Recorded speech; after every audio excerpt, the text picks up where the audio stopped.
Chapter 188. Ice carts were a common entertainment in winter in the north, but they were rare in the south. Many southerners probably hadn't even seen what ice carts looked like. The so-called ice carts were actually invented to allow people who didn't know how to skate to experience the fun of ice skating. The three little guys played for a while. When they saw people constantly passing by them on ice skates, their interest was aroused.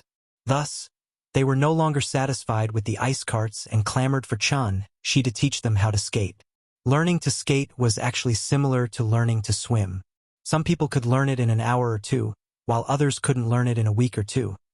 Seeing that the three little guys were so enthusiastic, she couldn't persuade them, so he rented 3 pairs of ice skates for them and took them to the skating area. Ice skates were a very magical thing in the eyes of the little guy. After she helped her put on the skates, she couldn't help but touch the ice skates under the skates. Then, she kicked her little feet and scraped a layer of ice on the ground with the ice skates.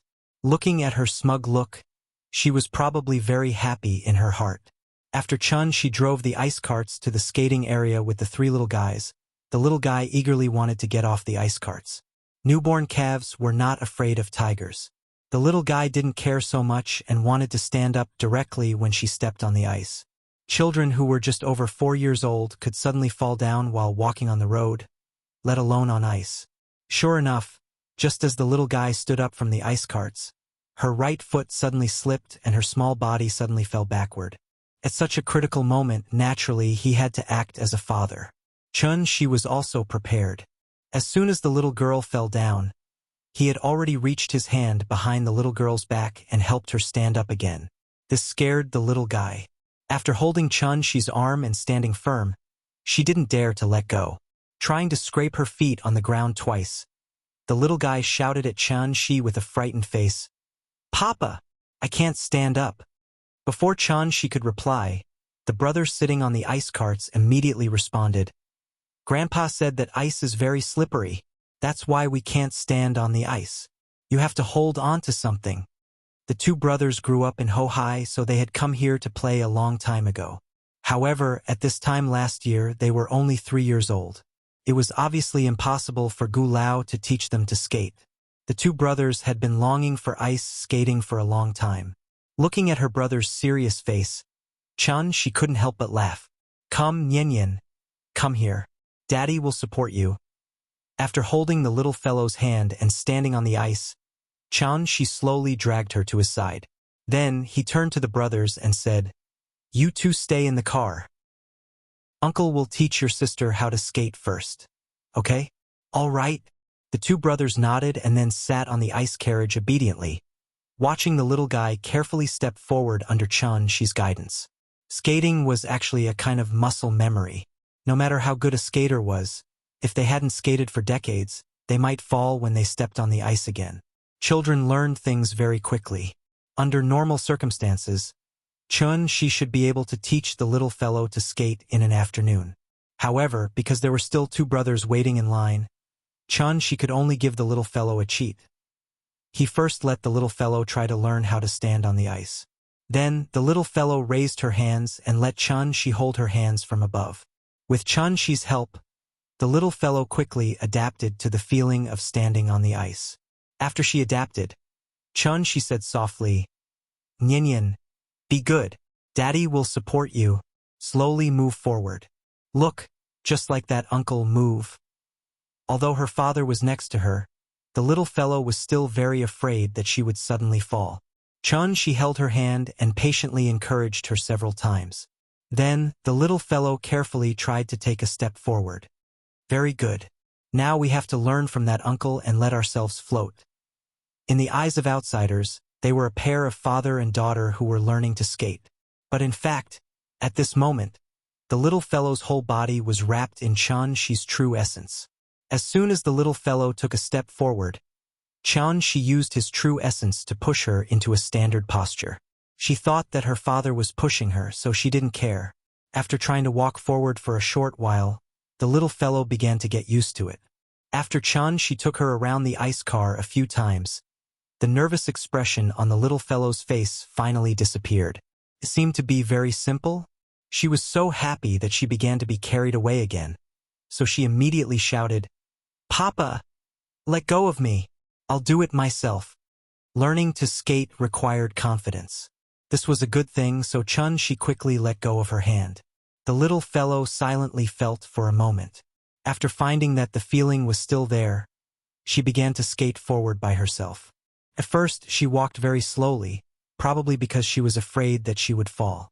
But under the guidance of Chun-Shi's true essence, the little fellow found that no matter how she walked, she would not lose her center of gravity. So she took a step forward and directly ran on the ice. It was not right to say that she was running because she was using a standard posture. Her body was slightly bent, her center of gravity was shifted forward, and she kept stepping on the ice to move forward. In fact, she was now like learning to ride a children's bicycle. Because the rear wheel was equipped with 2 balance pulleys, no matter how fast she rode, the bicycle would not overturn. Oh! The 2 brothers who were watching by the side had such expressions on their faces. Looking at the little fellow who was flying on the ice, they were completely stunned. Was learning to skate really so easy? How long had their sister been learning? How could she run so fast? Thinking of this, the elder brother stood up from the ice car excitedly, ready to learn by himself. However, he was the same as the little fellow at the beginning. Just as he took a step forward, his whole body suddenly fell backward. If it wasn't for Chun-Shi pulling him back in time, it was estimated that her brother would have fallen hard. Come, don't worry. Uncle will teach you. Little by little, Chun-Shi held the elder brother in one hand and the younger brother in the other. According to what he had taught the little fellow just now, after they had learned to stand firm, Chun-Shi led them slowly forward. After they had adapted, Chun-Shi followed suit. He wrapped them with true essence and let them skate by themselves. In less than half an hour, the 3 little fellows, who could not even stand firm at the beginning, were now able to run and scrupulously on the ice skating field. Of course, their flying state was fake. They were just cheating. Chun-Shi used true essence to correct their movements. After they formed muscle memory, the 3 little fellows really learned to skate. Chapter 189. Today, the 3 little guys could be considered to be free. With the help of Chun-Shi's buff, they circled the skating area again and again. The only thing they didn't do was show off a wave of figure skating. Children of 4 or 5 years old skating so well naturally attracted the attention of many people. So after they played for a while, many people in the skating area knew them. What's more, they even took out their mobile phones to take small videos of them. The incessant cheers from the onlookers made the 3 little fellows extremely proud. Many children saw that they were so good, and they all clamored to learn to skate. However, when their parents put on the skates for them, these children couldn't even stand steadily, and they would suddenly fall down if they weren't careful. Although it didn't hurt much because of the thick winter clothes, it was a big psychological blow to the children. Why can others run so fast, but they can't even stand? Seeing others in such a sorry state, the 3 little guys were very proud, and their self-confidence was about to burst. Among the children in the world, they were the smartest. It was rare to see the 3 little guys so proud. So Chun-Shi didn't expose them, but let their self-confidence inflate. However, there was an obvious drawback to this. That was, the 3 little guys were so immersed in playing that they didn't even want to eat lunch.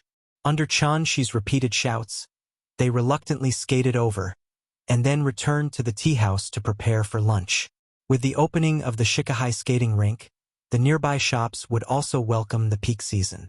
The tea house's business was really good today. Many guests who were tired from playing in the ice rink would go to the tea house to sit and rest for a while. This was only the first day of the ice rink's opening, so although there were many people, it was far from the peak. In a few days, when it was winter 39th, the Shikahai skating rink would really usher in the peak of the flow of people. At that time, the tea house would probably be full all day. The so-called 3 years of not opening but opening to eat for 3 years is probably the meaning of this. After lunch, the 3 little guys clamored to go out to play again. They were so energetic that they didn't seem like 4 or 5 years old children. Chun-Shi wanted them to take a rest, take a nap in the tea house, and go out to play in the afternoon. But the 3 little guys didn't agree at all. The little fellow even ran behind Chun-Shi and pushed him from behind, trying to push him out of the tea house.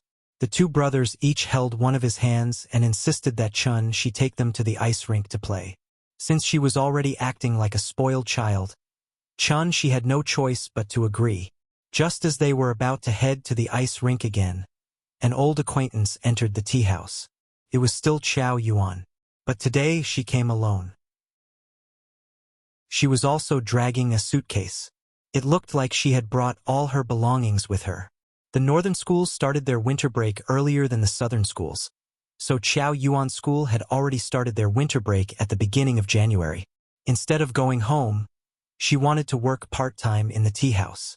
Well, as long as you provide food and shelter, you don't need to be paid. Chun-Shi's family didn't seem to be short of money, so Qiao Yuan wanted to thank Chun-Shi in this way. In this regard, Father Qiao didn't have any objections.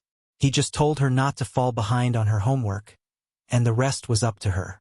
Chun-Shi saw her determined look, as if she wouldn't leave if he didn't agree, so he had no choice but to agree. Anyway, there was still more than a month before the new year, so he let her stay here for a month. The business of the tea house was estimated to improve a lot during this time, so having an extra person would save him a lot of trouble. As for the salary, he would pay it when the time came. But then again, the work of the tea house was really easy. She only needed to serve tea to the guests, and after the guests left, she would simply clean up. She didn't need Chun-Shi to teach her. Qiao Yuan sat down at the bar and directly started. Seeing that Chun-Shi suddenly hired a waiter, Old Gu was happy to be free, so he sat in the lobby and watched TV.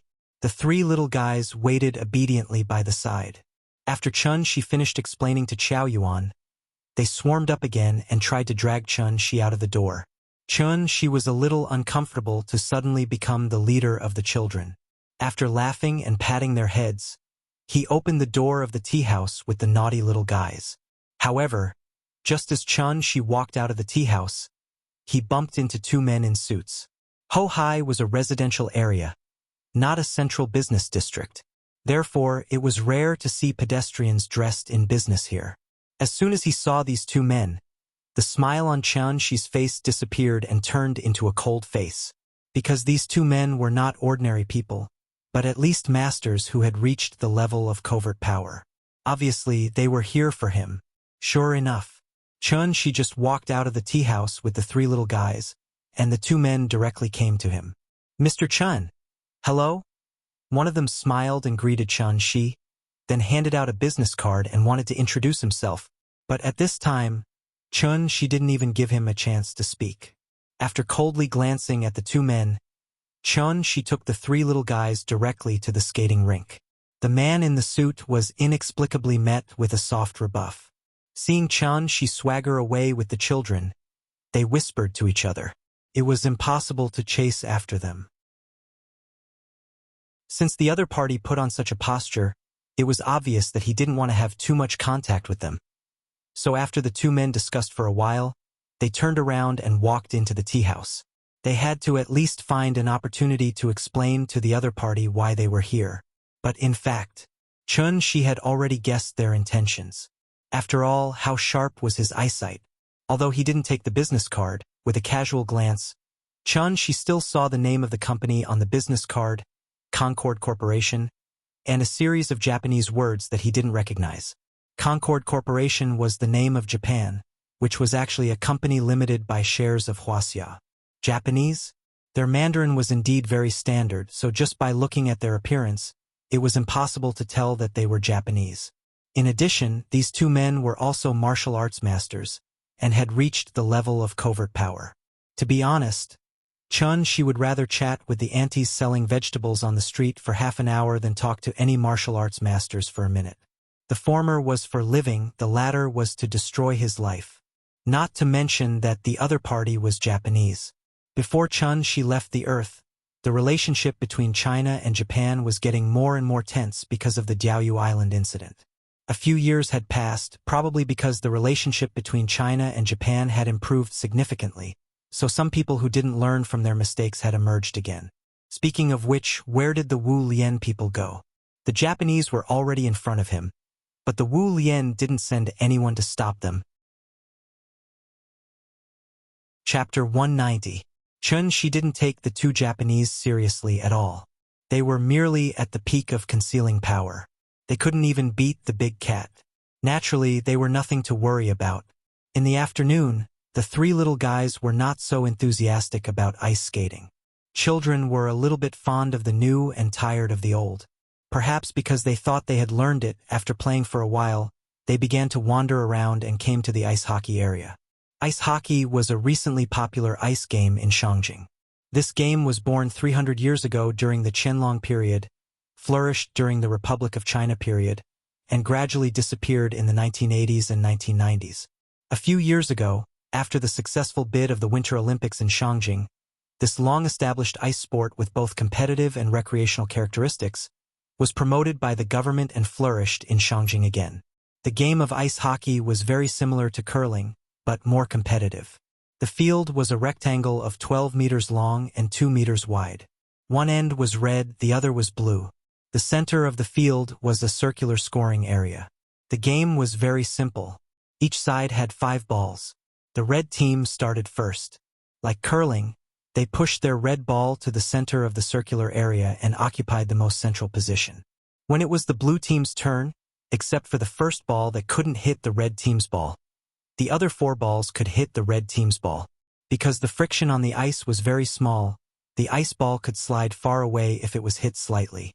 The core of the game was to hit the opponent's ball and let your own ball stay in the central scoring area. After the 5 balls were hit, the score was calculated according to the scoring area occupied. Whoever had the highest score would win. It's like playing marbles. Simple. I know how to play. After she briefly explained the game to the 3 little guys. They immediately jumped up in excitement. She was now a master of marbles, and the 2 brothers played with her more often than not.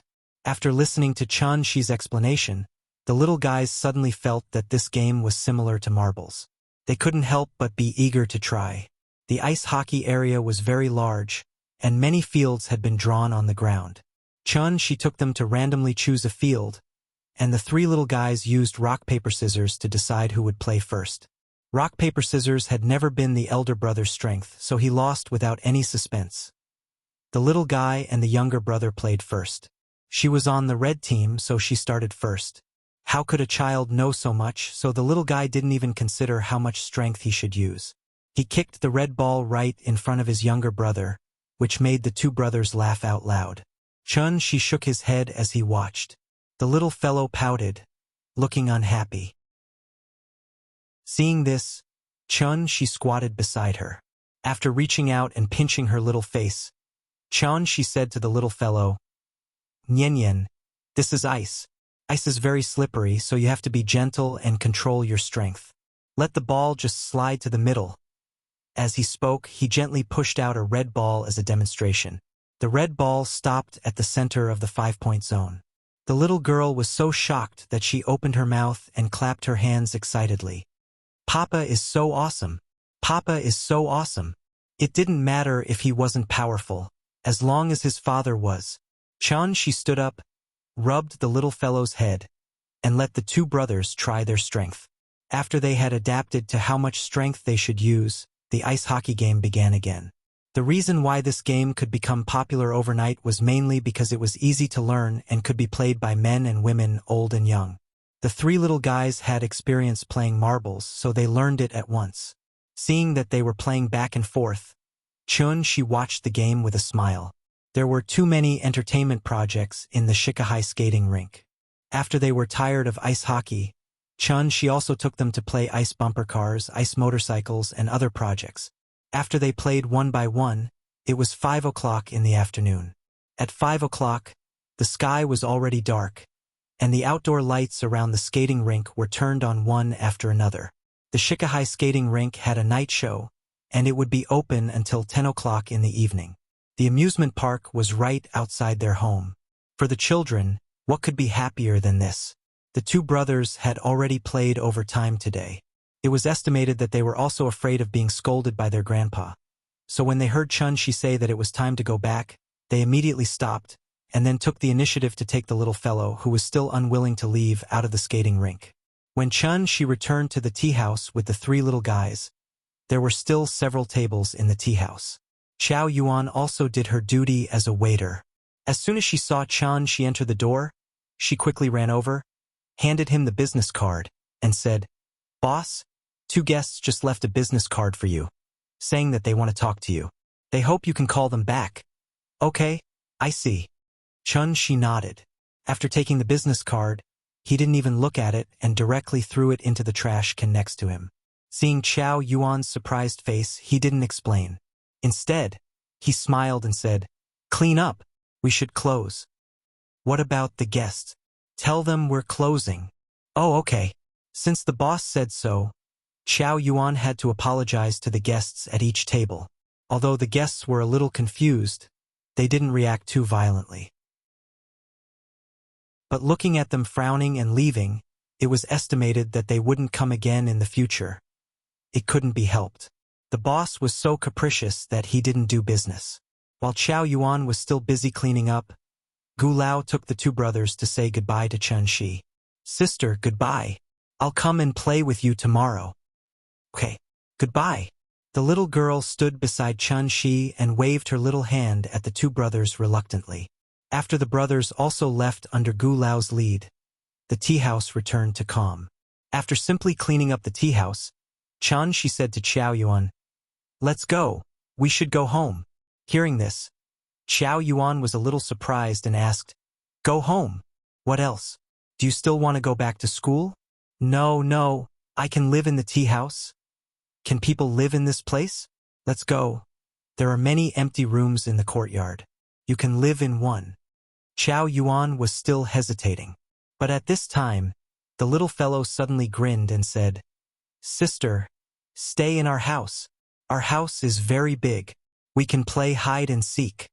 Perhaps the little fellow's persuasion had worked. So after thinking about it, Chow Yuan nodded heavily and said, "Then I'll bother you." "It's okay, let's go." The tea house was closed, but the Shikahai skating rink opposite was still very lively. The little fellow lay on Chan Shi's shoulder and kept turning her head to look at the tourists inside. Looking at her little eyes, she probably wanted to go in and play for a while. Chow Yuan pulled the suitcase and silently followed behind the father and daughter. Passing through Dongming Alley, just as she walked into the courtyard, she was shocked by the spacious courtyard in front of her. To have such a big courtyard in Shangjing, the boss's family was really rich. She didn't know what Chow Yuan was thinking. He just stepped into the front yard with Chow Yuan, and the door of the east wing was pushed open. Then, Qin Xueqing came out of the room. Chapter 191. When Chow Yuan saw Qin Xueqing walk out from the east wing, she was shocked by her beauty. Chow Yuan knew Qin Ruoying, but she had never seen Qin Xueqing before. The 2 sisters didn't look alike. The only thing they had in common was probably their beauty. If they were to be compared to flowers, then Qin Ruoying was obviously a noble and elegant peony, while Qin Xueqing was a snow lotus blooming on the peak of Tianshan Mountain. The former was approachable, while the latter was unapproachable. Compared to them, Chow Yuan was like the most common wild chrysanthemum by the roadside. Her sister-in-law's aura was too strong, like a sword that was about to be unsheathed at any time. That scared the little girl. Even though she didn't turn around, he could feel the uneasiness coming from Chow Yuan. Therefore, after a simple greeting to Qin Xueqing, she brought Chow Yuan directly to the west wing. There were 3 rooms in each wing, but the middle one was slightly bigger than the other 2. "You can stay here. There's a bathroom in the room, hot water, heating, and so on. But you have to bring your own toiletries." "I already brought them."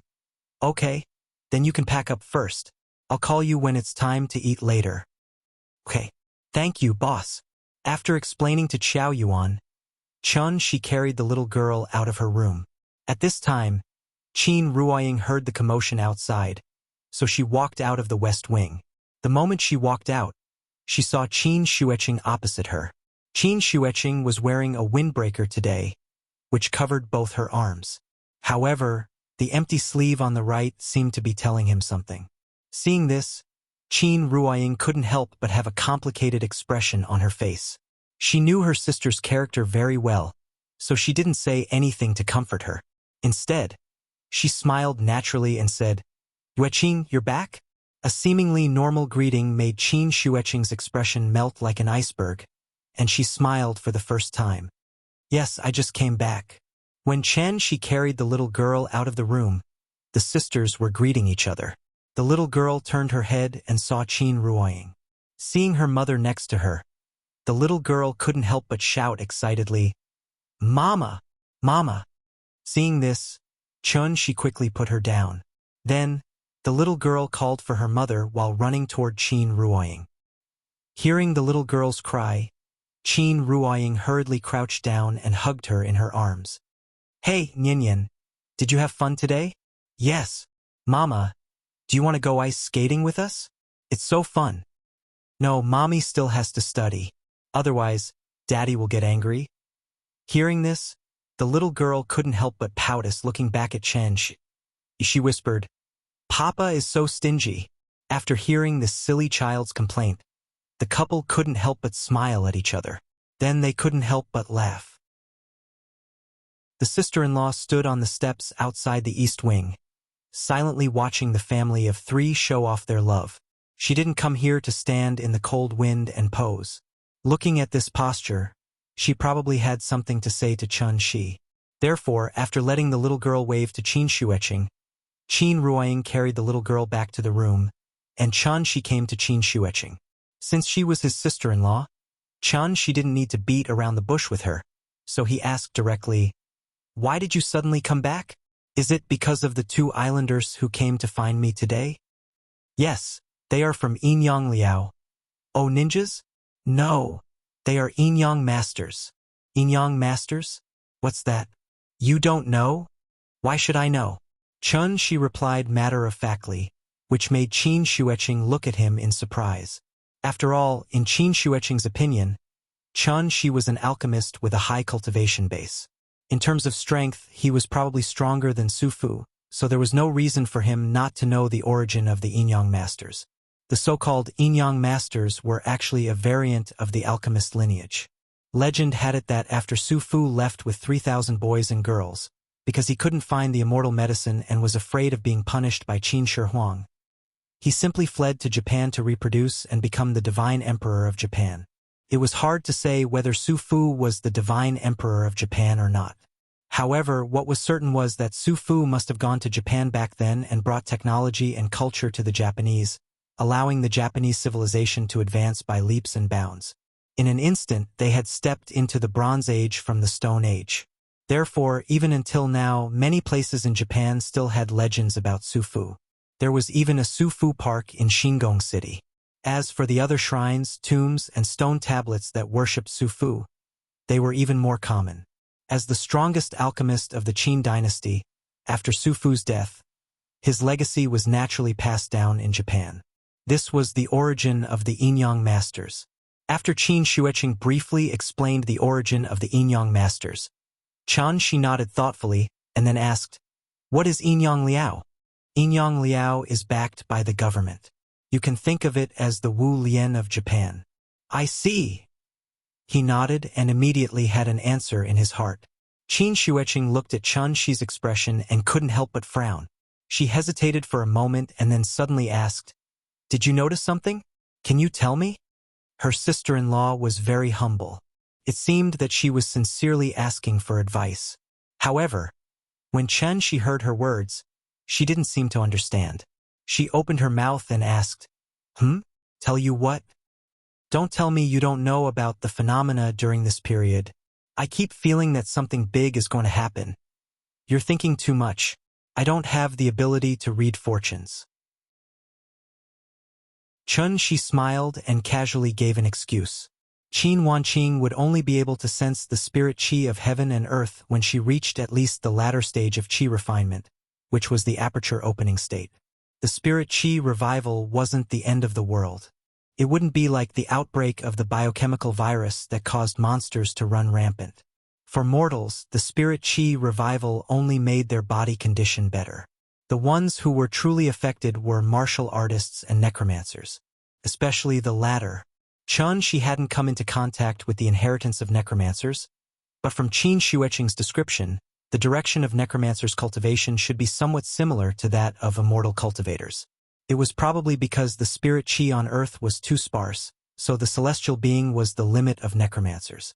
The so-called cultivation was actually more like evolution. The environment would limit the evolution of creatures.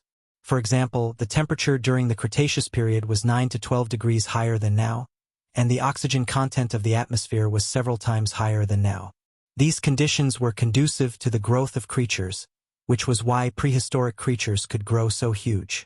Even insects at that time grew bigger than humans.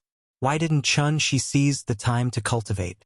It was because in the current situation on Earth, the celestial being was the limit. He could slowly recover his strength through accumulation, but if he wanted to go further, it was almost impossible. Unless... Chapter 192. Earth became the heavenly jade realm. It sounded simple, but in reality, no matter how fast the recovery of spirit chi was, it was obviously impossible to turn a planet in the age of chaos into a holy land for cultivation in an instant. This was a process that had been accumulating over time. As for how much time this process would take, no one could say for sure. Some time ago, Chun-Shi made such a big commotion in Mayman that many people knew of his existence. A celestial who did not belong to any organization and suddenly appeared out of nowhere naturally attracted the interest of all forces. Therefore, Inyang Liao of Japan tried to contact Chun-Shi and tried to extend an olive branch to him. Those two Japanese were Japanese businessmen who were doing legitimate business in Shangjing, so Wu Lian could not take any coercive measures against them. Wu Lian naturally would not sit back and do nothing. Therefore, he hurriedly called Qin Shueqing back, wanting to observe Chun-Shi's attitude through her.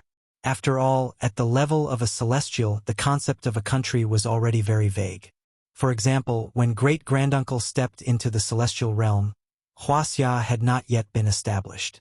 Such an old antique naturally would not have any deep feelings for this country. On this point, Wu Lian misunderstood Chun-Shi. Chun-Shi had received 9 years of compulsory education and 4 years of undergraduate study in university. He was an outstanding young man of the new era. When he was in university, he was a real patriotic young man. Chun-Shi had always believed that one should not forget one's ancestors, so even if he went to Heavenly Jade for 500 years, after coming back, he did not do anything illegal. Well, Zhao Yuan's matter did not count. Qin Shueqing was very dissatisfied with Chun-Shi's perfunctory response. She frowned slightly, looked deeply at Chun-Shi, and then said coldly, "If you don't want to say it, then forget it." After that, Qin Shueqing turned and went back to the east wing. It seemed that sister-in-law was angry. Chun-Shi shook his head helplessly, then turned and walked to the kitchen. He still had to make dinner for the little fellow. It was not that Chun-Shi was deliberately keeping her in suspense. It was just that, with Qin Shueqing's current cultivation level, she really could not understand the recovery of spiritual energy. If he wanted her to understand, Chun-Shi would have to explain the existence of cultivators to her in detail. Instead of going through so much trouble, he might as well let his sister-in-law cultivate on her own. In any case, she would be able to step into the foundation establishment stage very soon. When that time came, she would naturally be able to clearly sense the changes in this world, as well as the effects of spirit chi on cultivators. Why is Inyang Liao from Japan looking for Chun-Shi? It was all because he had exposed his strength in Mayman, allowing many major powers to discover the existence of a celestial. The so-called celestial being was probably between foundation establishment and gold core. Because he had not condensed his golden core, he had only just broken through the foundation establishment stage and touched the threshold of the golden core stage. Regardless of whether he was a martial artist or a necromancer, as long as he reached this stage, he must have accumulated enough vital essence and opened up all the apertures in his body. At this stage, he already had a certain understanding of the heavenly Tao, so he only needed to take one more step forward to condense the 3 flowers, refine his golden core, and truly step into the golden core stage. Although the celestial being was powerful, for them, the earth was a boundless desert. They stood at the highest point in the world, only to find that they were lost in the desert. They could not find the direction and did not know where they should go. The recovery of spiritual energy was like an oasis that suddenly appeared in the desert, guiding them in the direction to continue moving forward. Forward. Forward again. The Pure Land was in front of them. Large-scale organizations with national backgrounds like Wu Lian and Yinyang Liao must have celestial being in charge. In the past, the celestial being could not find the way and could only wait for death silently. Now that there was a way, the little mind that had been dead for a long time naturally became active again. Strengthen your own strength and prepare for the coming great era. This was the awareness that every large organization should have. Therefore, a wild crane like Chun, she became a delicious cake in the eyes of various forces. During dinner, Chun she called a few times, but his sister-in-law did not come out. She was probably angry. Therefore, Chun she no longer cared about her. Anyway, she would naturally know to go to the kitchen to find food when she was hungry. There were guests today, so the little fellow was very enthusiastic. After seeing Qiao Yuan enter the room, she went to Qiao Yuan's side and kept talking to her. Qin Ruoying asked her to sit down and wait for dinner. But at this time, the little fellow jumped down from the chair like a wisp of smoke. Then, she eagerly ran to get a bowl of rice for Qiao Yuan. After handing the bowl to Qiao Yuan, the little fellow laughed and said, "Sister, eat. Papa's cooking is delicious." She usually lived a life of stretching out her hands and opening her mouth, but today she took the initiative to take care of the guests. Her performance was really good. Therefore, Qin Ruoying rubbed the little fellow's head and praised her generously. Nianyan is so obedient and sensible. After hearing her mother's praise, the little fellow was obviously a little embarrassed. She sat in the chair and fidgeted a few times. Then, as if to hide her shyness, she suddenly clapped her hands and shouted, "I'm hungry. I want to eat." Okay. You eat first." Chun she brought the last dish. As soon as he entered the door, he heard the little fellow's muttering. So he rubbed her head and put the plate in front of her. This was the little fellow's favorite golden lion head. Each of them was as big as a steamed bun. When placed on the plate, they constantly emitted a fragrance. She did not hesitate. After picking up the spoon and forking a piece, she directly opened her mouth and took a bite. The mellow meat and juice poured into her mouth, and the little fellow was so happy that she kept nodding her head. "Papa, delicious, delicious." After swallowing the food in her mouth, the little fellow patted Qiao Yuan and said excitedly, "Sister, try it. My papa made the lion head. It's delicious." Seeing that Qiao Yuan was still a little reserved, Qin Ruoying said to her with a smile, "His cooking is really good. Do you want to try it?" Hearing this, Qiao Yuan picked up the chopsticks and said embarrassedly, "Okay."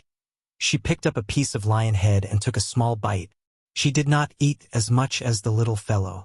But after eating, Qiao Yuan's eyes lit up and she said in surprise, "It's delicious. Boss, your cooking is so good. If you open a restaurant with this skill, I guess you'll have to wait for at least 3 hours outside. Eat more if it's delicious. Don't be shy." "Well, thank you, boss." The boss's family were all good people.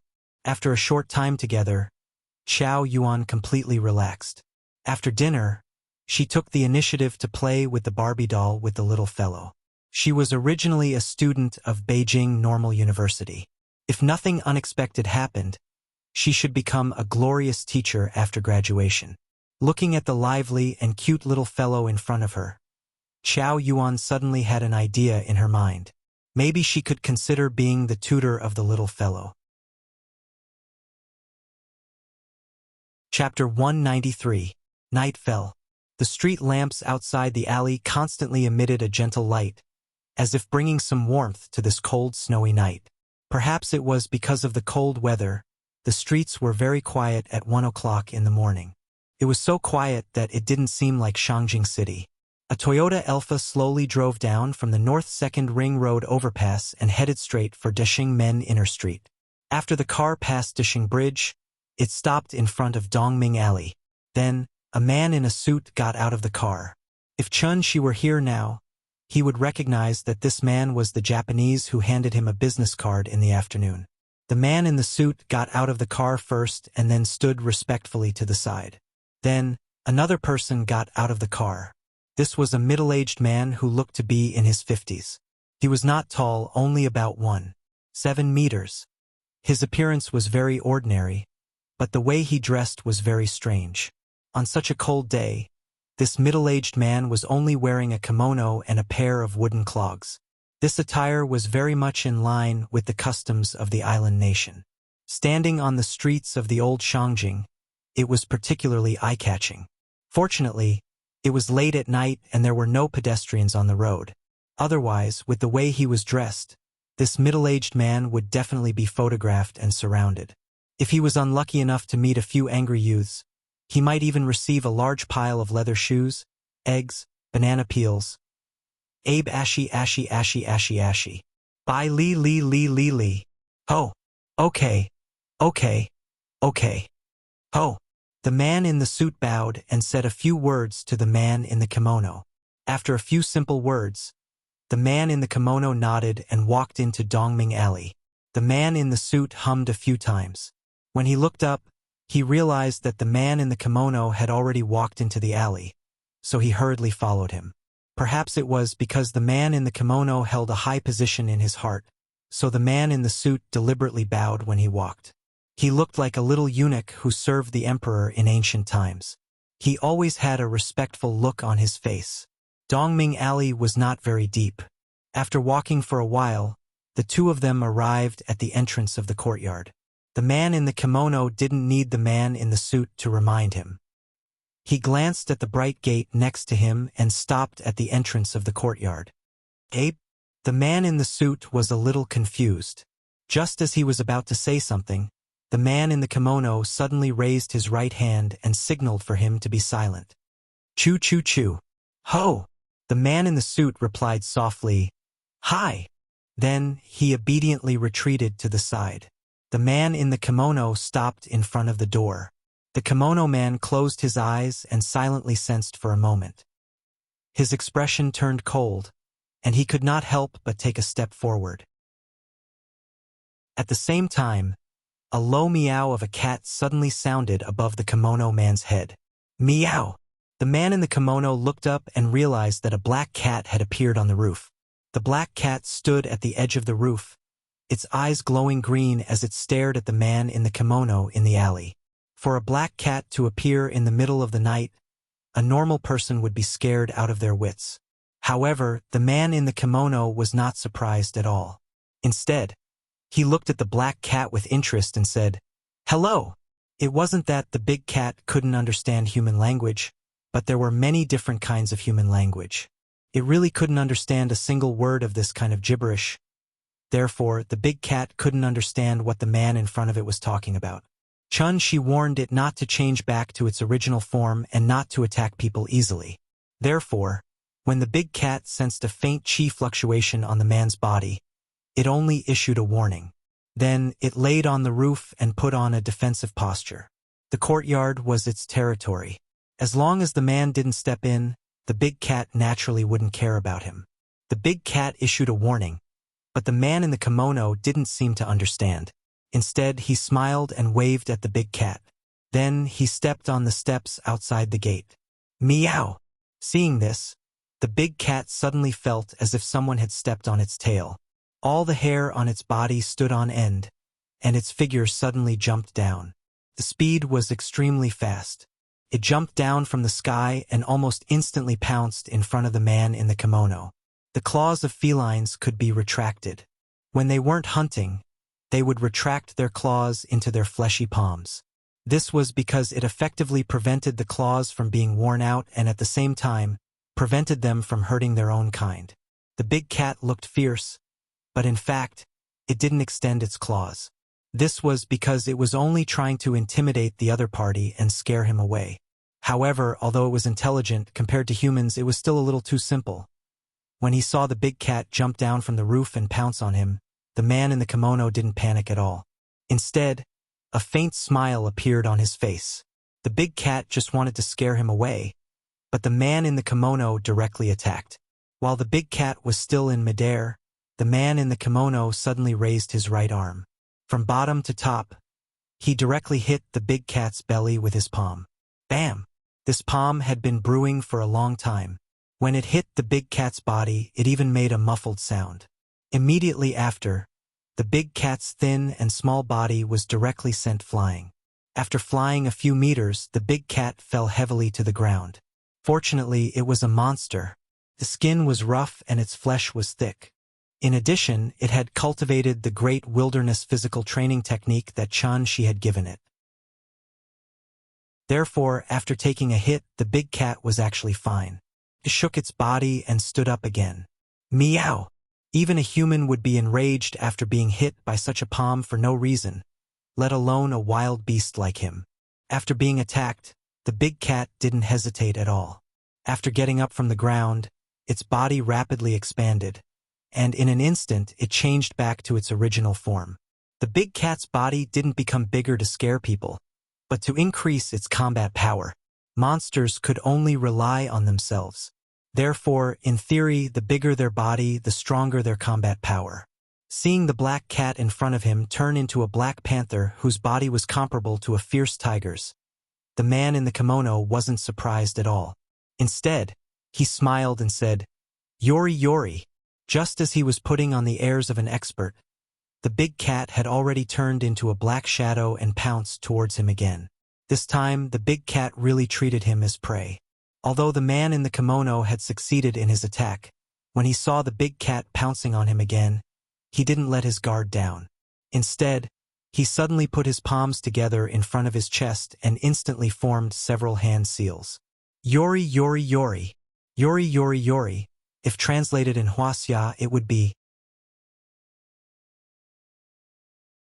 Chapter 194. In the alley. Because it was too far from the roadside, the street lights couldn't reach it, so it could only be vaguely seen by the moonlight. Big Cat's figure was hidden in the darkness. Its two glowing green eyes were like the wisps, floating around. It was extremely fast, and in the blink of an eye it was already in front of the man in the kimono. Just as Big Cat jumped up and waved its claws at the man in the kimono, he suddenly put his hands together and quickly chanted, "Ashi Ashi me!" At this moment, the big cat's animal instincts made it feel a sense of danger. It was a cold feeling. Although the temperature tonight was around -5 or 6 degrees Celsius, the sudden cold feeling faintly revealed a bone-chilling coldness. Big Cat's body stiffened, and then it subconsciously pulled back its fur. At the same time, Big Cat also jumped in front of the man in the kimono. But just as it waved its claws and was about to crush the man's head, a blade reflecting the cold moonlight suddenly appeared in Big Cat's sight. It was a katana. From top to bottom, it was directly aimed at Big Cat's head. Meow! Big Cat, whose voice had always been low and hoarse, let out a sharp and ear-piercing cry at this moment. At this critical moment, it suddenly stretched its claws to the top of its head, and used its sharp claws to block the katana that was coming down fiercely. Ding! The sharp claws blocked the katana, and in an instant, there was a sound of metal colliding with stone. The katana cut the big cat's claws, but it didn't stop, and continued to cut downwards. The blade violently rubbed against the sharp claws, and in an instant, a series of sparks were drawn. In an instant, the alley was like a firework, and the splashing sparks also reflected the face of the katana's owner. It was a samurai wearing Japanese-style armor and a yakuza mask. The armored samurai was at least 2 meters tall, and the man in the kimono standing behind him looked like a child. Big Cat was confused by the sudden appearance of this armored warrior. After blocking the attack, it leaped back and crouched on the ground, ready to pounce at any time. The sudden appearance of this armored warrior made the big cat feel threatened. It didn't pounce on the warrior right away. Instead, it meowed at the warrior. The big cat was originally a monster in the Awakening Wisdom realm. After following Chun-Shi for a period of time, it ate the energy pills every day as snacks, so its cultivation had improved by leaps and bounds. Now, it had even stepped into the late stage of the Awakening Wisdom realm. According to the current progress, it was estimated that it would be ready to condense a Yao core soon. Even so, the sudden appearance of the armored warrior still made the big cat feel threatened, because the other party could injure it. He didn't know what material the katana was made of, but it was extremely hard and sharp.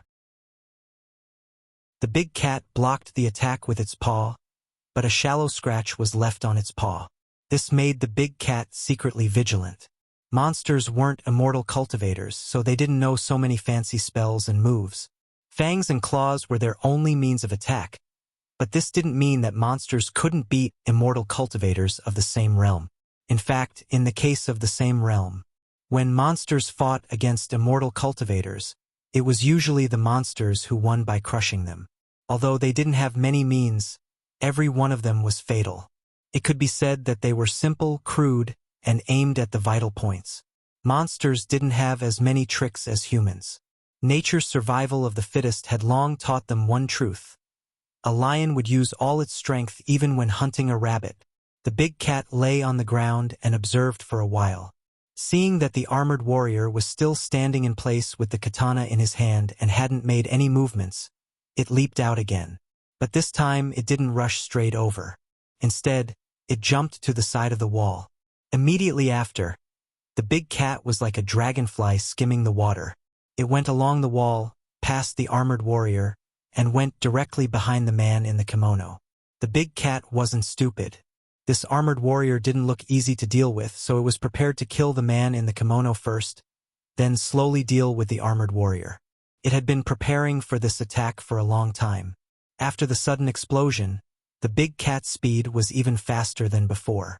The armored warrior was still standing in front of the man in the kimono in a daze, but the big cat had already pounced on the man from behind.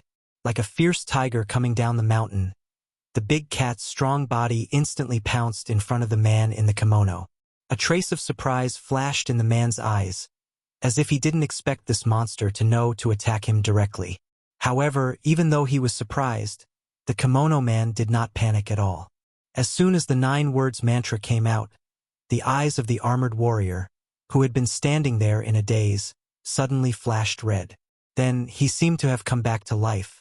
The armored samurai was very strange. It was as if he could teleport. He appeared in front of the kimono man and blocked the big cat's attack. The katana came down on the big cat's head again, but this time the big cat was prepared. Meow! It let out a sharp roar. Then, the big cat did not care about the katana in the armored samurai's hand at all and pounced directly on the armored samurai. The katana slashed on the big cat's body, but it was as if it had hit an iron plate. In an instant, there was a loud sound of metal colliding. Ding! Under the violent impact, the big cat's body could not help but tremble. However, it still did not stop. Instead, it pounced directly on the armored samurai. This was a common hunting method for big cats. They pounced on their prey at an extremely fast speed. After knocking the other party down, they used their mouths to attack the prey's trachea or cervical vertebra to achieve the effect of a one-hit kill. However, an unexpected scene occurred. How powerful was the big cat's full pounce? However, this 2-meter-tall armored samurai resisted it. He stood in place like Mount Tai, majestic and unmoving. Seeing that it did not pounce on the other party, the big cat put its claws on the armored samurai's shoulders, then opened its mouth and bit directly at the other party's neck. Sharp teeth and claws. For monsters, teeth were sharper weapons than claws. Their sharp teeth, coupled with their huge bite force, were enough to tear all creatures into mud. The big cat bit down, followed by a series of tearing, as if it wanted to break the armored samurai's neck. However, how could the armored samurai just sit there and wait for death? Therefore, he held the katana in his right hand, clenched his left hand into a fist, and punched directly at the big cat's head. Bang! Bang! The fist hit the big cat's head, making a muffled sound. However, the big cat gritted its teeth and did not let go. Finally, with a soft tearing sound, the armored samurai's head was torn off by the big cat.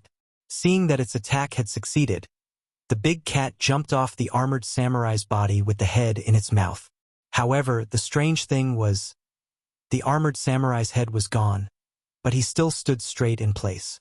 The big cat loosened its teeth and threw the head on the ground. His head rolled a few times on the ground before coming to a stop. However, At this moment, the big cat realized this was not a head, it was just an empty helmet. Chapter 195. Meow. The big cat looked at the helmet on the ground with some surprise. Although it had high intelligence, it lacked knowledge and experience, so it could not understand the strange situation in front of it. How could an empty set of armor possess the power to match its own? The helmet that fell to the ground rolled a few times, which attracted the big cat's attention. While it was distracted, the headless armor began to move again. The katana was raised high and then slashed down at the big cat. The cold moonlight shone on the katana, making the blade seem even sharper than before. The big cat quickly dodged to the side, but the armored samurai followed closely. After the first slash missed, the armored samurai continued to slash a second time. One slash after another, without the slightest pause, as if he never knew fatigue. This armor was obviously a dead object, similar to a puppet doll. The big cat did not have the habit of fighting with this kind of dead object.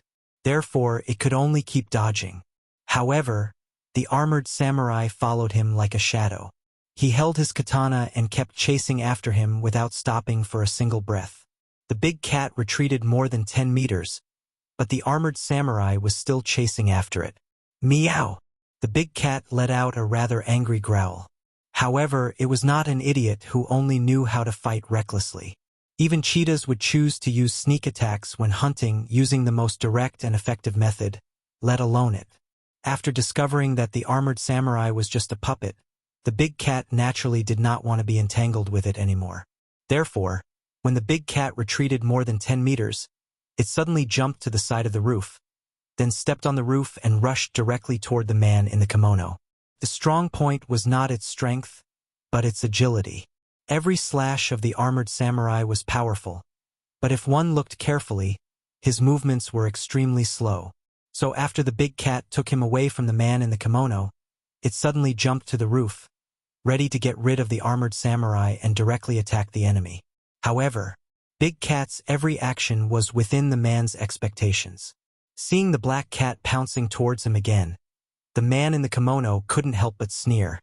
Wild beasts were still wild beasts after all. Apart from being reckless, there was nothing else they could do.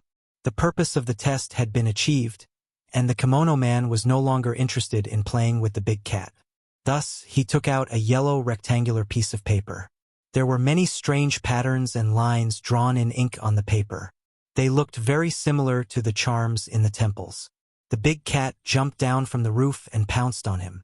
The man in the kimono held the note in his left hand while his right hand quickly made a few gestures. Then, he looked at the big cat in midair and coldly shouted, "Ratty, ratty, ratty! Spirit of speech, bind!" As soon as he finished speaking, the piece of paper that was still intact a moment ago instantly turned into countless fine white ashes and disappeared from his hand as if it had been burned by fire. Meow! Suddenly, the big cat let out a slightly panicked scream, because it found that its body had strangely stopped in midair. As if someone had pressed the pause button, the scene instantly froze. The big cat maintained its pouncing posture and stopped in midair, unable to move at all. This was the method of a yin-yang master. In addition to summoning spirit-branded retainers, they also knew yin-yang techniques. This was the foundation of yin-yang masters in the world. Spirit of Speech Bind was one of the spells commonly used by yin-yang masters. This spell was somewhat similar to the Wuxia she used to play with his sister-in-law. However, the man in the kimono used a proper yin-yang technique, while Chun she used force to break through the technique. Directly using his true essence as a tentacle, Spirit of Speech Bind had a long and short duration, and it would constantly change according to the cultivation of the caster and the target. After all, the big cat was an intelligent monster, so it was bound for less than 3 seconds.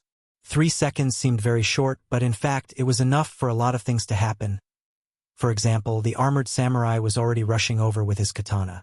Just as the big cat broke free from its bindings and continued to pounce on the man in the kimono, the katana glinted coldly and directly cut the big cat in the middle. Cut in half. If it was a normal wild beast, it would naturally be cut in half by this attack. However, the big cat was a monster. When it was in battle mode, its fur would stiffen and harden, turning into something comparable to armor to protect itself. Thus, when the katana cut the big cat, it immediately created a series of sparks on its fur. The katana's blade was extremely sharp, and this cut was a solid one. So the big cat immediately cried out in pain. Meow! It was injured. After being hit by this attack, the big cat's body suddenly felt as if it had been hit by a heavy hammer, and it fell heavily to the ground with a dull thud. The big cat fell to the ground, but it didn't hesitate at all. It got up and ran, jumping back to the roof in an instant. It really suffered a big loss this time. After seeing the big cat jump back to the roof, the man in the kimono had a surprised expression on his face. He originally thought that this monster would be seriously injured even if it didn't die, but he didn't expect that this attack would only hurt its fur. The monster in front of him didn't have much attack power, but its defense was really beyond his imagination. After a short confrontation, the alley temporarily returned to peace. The big cat lay on the roof, and its glowing green eyes stared at the man in the kimono below. After the man in the kimono sized up the big cat on the roof, the expression on his face became a little serious. He didn't see the owner of this place come out after such a fierce fight, so he guessed that the other party wanted to test his strength through this monster. He didn't come here to play with this beast. If he couldn't even take care of a pet guarding the door, then he might as well go home now. Thinking of this, the man in the kimono couldn't help but look down at the katana in the armored warrior's hand. When he saw the bloodstains on it, the man in the kimono nodded in satisfaction. Then he took out 3 talismans from his arms. Don't let others look down on you. The big cat had already suffered a loss from the talismans, so when it saw the man in the kimono take out 3 yellow talismans, it immediately let out a low growl. Meow! The big cat grimaced. An injured beast was the most terrifying. This man in the kimono had completely angered it.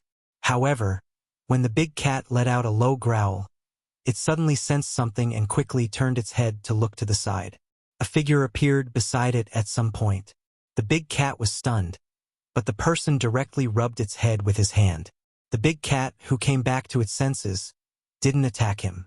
Instead, it seemed to be enjoying it, and couldn't help but slightly squint its eyes. You did well today. This is your reward. The person lightly patted the big cat's head, and then stuffed a few pills into its mouth. The big cat swallowed the pills, and then rubbed its body against the person's leg. The ink leopard, whose body was comparable to a fierce tiger, was nestled under the person's leg at this moment, and constantly let out a pet cat's meowing sound. It looked really strange. In the alley, the man in the kimono looked up at the scene in front of him, and couldn't help but frown. He really didn't understand. Chapter 196. In the quiet alley, under the dark night sky. The young man who suddenly appeared on the roof immediately attracted all the attention of the man in the kimono. When did he get here? Where did he come from? How did he appear on the roof in the blink of an eye? The man in the kimono looked very calm on the surface, but there were waves in his heart. At this time, the man in the suit also saw the young man who suddenly appeared on the roof, so he immediately took a few steps forward and came to the side of the man in the kimono. Then, he said in an extremely low voice, "Mr. Abe, he is Mr. Chun. Mr. Abe, he is Mr. Chun. Ah, I had already guessed it. Yo."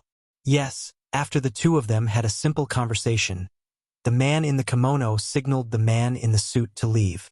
Then, he took a step forward and said to the young man on the roof in a deep voice, "Inyang Liao's vice minister? Inyang Quanju? Shintaro Abe, here. Greets your excellency." After saying that, the man in the kimono patted his chest heavily with his right hand, and then made a chest-patting salute to Chun Shi on the roof. The man in the kimono's Mandarin was not standard, and it was somewhat like the Japanese accent that was commonly seen in TV dramas. Because of the long-term influence of the Bushido spirit, Japanese practitioners often regarded honor as more important than life, so they could not accept any mistakes, and once they made a mistake, it was very likely that they would choose to commit suicide by committing suicide. This kind of slightly morbid national culture also made them particularly worship the strong. As long as the other party was stronger than them, they would be able to obtain supreme respect. But if the other party was weaker than them, then Inyang Liao was an official organization, mainly composed of 4 officers, technical officers, and instructors, and had various diplomatic departments and direct subordinates under them. If Inyang Liao was compared to a county, then Vice Minister Inyang Quanju could be considered as the vice mayor of this county. A county usually has 1 mayor, 5 to 10 vice mayors, or more. Inyang Quanju was considered one of the top figures in Inyang Liao. Since such a figure appeared in Wuxia's capital, he would naturally be monitored by the Wu Lian. This was a matter of great importance, so Shintaro Abe decided to pay them a personal visit. However, because the Wu Lian inspection office was following him closely, Shintaro Abe could only choose such a bad time to visit. She stood on the roof and gently stroked Big Cat's head. At the same time, he used his true essence to stop the wound on Big Cat's back. After hearing Shintaro Abe's words, she did not immediately reply. Instead, he silently looked at the 2 Japanese below. The man in the suit had given him a business card before, but this was the first time the man in the kimono had seen it. The deputy minister of the Inyang Liao was the deputy minister of the Inyang Liao. It sounded like a very awkward position. In addition, she did not understand the Japanese culture, so he could not understand the other party's meaning for a while. However, this did not hinder Chun-Shi from deducing. Onmyoji were similar to necromancers. The man in the kimono named Shintaro Abe was probably at the level of foundation building, which meant that he was at the level of Onmyoji. He was at the level of Onmyoji, which was the same level as Onmyoji. When a necromancer reached the awakening level, he could be called a heavenly master. Therefore, Shintaro Abe's position in Inyang Liao was obviously much higher than his sister-in-law's position in Wu Lian. After such a deduction, she had a rough idea of the other party's background. He was not very interested in Shintaro Abe. What she was really interested in was the headless armor that was emitting yin qi. That was probably a shikigami. The so-called shikigami was called summoning demon in the West. In Southeast Asia, it was called subduing the head and enslaving the ghost. In Wuxia, it was called imperial spirit exorcism. In fact, they were all spells of the same type. It was just that the Onmyoji of Japan had a deeper understanding of shikigami, so the shikigami they summoned was usually more powerful than themselves. The injuries on the Big Cat's body were obviously caused by the shikigami. She went to Mount Lingshan to cultivate every night, so he was not at home just now. He only hurried back when he noticed that someone had come to cause trouble. She did not say anything, so Shintaro Abe kept his hand on his chest. It had to be said that he really gave Chun-Shi enough face. However, the first thing Chun-Shi said made Shintaro Abe's expression change. There is an old saying in Wuxia, you have to look at the owner before you hit the dog. You came to my house in the middle of the night and hurt my pet. How are you going to pay for this?